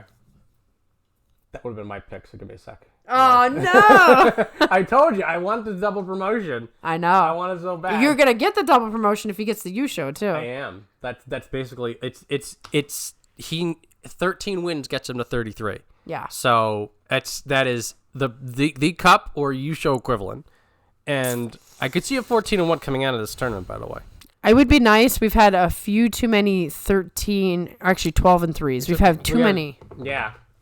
We've had some 12 and 3s. I don't think we've even had a 13 and 2 in a while. Not in a while. I gotta do something nuts. Wait, what did Kiribayama win with? I want to make sure I'm not a total jerk 13 here. and 2. No, he had a 12 and 3. Yeah, that's what I thought. So we haven't even had a 13 and 2 in like over a year, maybe more. Yeah, well. It was probably the last time Terunofuji won. Okay. I'm doing Midorifuji. Whoa! I'm doing it. I'm thinking he tasted glory with that 10-0, and he's gonna do it again. And he doesn't have to fight Terunofuji, so he doesn't have to fight Terunofuji to give him a bye. He's gonna go nuts. He's gonna tell all those people up top that they need to get in line. And very easily you could see Terunofuji doing one of those things where he's 12 and 3, he's just not in the Yusho, but he still does a Yokozuna-like performance. I'm seeing that could open the door for somebody else. Yeah, I mean he's gonna do double, like Terunofuji doing double digits easy, assuming nothing bad happens. But like I can see a world where Terunofuji does really well, but somebody does even better. Oh, this could be very I like that Midorifuji pick because Midorifuji. Yeah. I was thinking about Shodai. I'm just like, Yeah. Nah, he's gonna. It's going to be Shodai now because you dismissed yeah. it. Oh my, I see another 10 and 5 and 9 and 6 out of this. I'm not gonna be. He's crazy. not ready for prime time. Yeah. By the way, if Shodai wins the U show, I want you to make a clip of this and just send it to me and just like put like laughing emojis. I'm gonna do a YouTube short too. That's a section I haven't explored yet, but we could take some hot takes out of here and make YouTube shorts. Well, and I will be putting that one in. John says something wrong. Number 38. That's what we should do. You could do it for me too. I mean, all right. So that's it. Yeah, because I cannot. I keep thinking back to how like that 10-0 Midorifuji seemed unstoppable. Nobody knew what was going on, but we're like, I don't care. I'm just going with it. I'm going along for this ride. Well, I must say before we sign off, we doubled our subscribers from the last show. Very shocking. And I would just like to say thank you to all the new subscribers. I hope you enjoy this podcast. I hope you enjoy. We do live streams in the second week, and then we do a recap. And hopefully, you have fun. Listen to us banter and join some of the chats. And welcome. Thank you. Yeah, thanks for joining us. Thanks for people who've stuck by for a very long time. Yep, we've been there since like 3 years ago when we started this. Our first, we had 3 subscribers in the beginning. Very, very beginning. It was September 2020 we started doing this. So yeah. Coming up on it. And now we're also at like 8,000 views. Yeah. For a long time, we was just like a couple hundred it's really growing, and we thank you all for that. Yeah, we're grateful. Marie and I, we just started this. We're just like, we're going to talk to a microphone. No one's going to be listening, but it'll be fun. And now people are listening. We're like, that's even great news. All over the world, too. I mean, people have been telling me they're from like different countries. I'm like, that's super cool. You guys are awesome. Yeah, I don't always get to do the live stuff. One of these days, we'll figure out a way I can get down here for a live thing. Yeah, that would be cool if we did one together because everybody's really fun on the live streams. I always, as soon as you're done with those, like in the next few days, it's like I like reading the comments, the interaction. Everybody's into it. It's so much fun. They try to make me stay on forever and bring up topics that will make me ramble. I was listening to it back. And it was like 30-something minutes in. He's like, "Oh, I think I'm out of things to talk about." And I look like I pop my mouse over to the video duration. I'm like, "This video is halfway done. How are you still finished?" And then like, everybody kept talking. Everybody was having fun. Yeah. Don't sign it off if people are having fun. It's a party over here at 42 Opinions. Well, I hope you guys all enjoy the tournament. We'll be seeing you very soon, and peace out.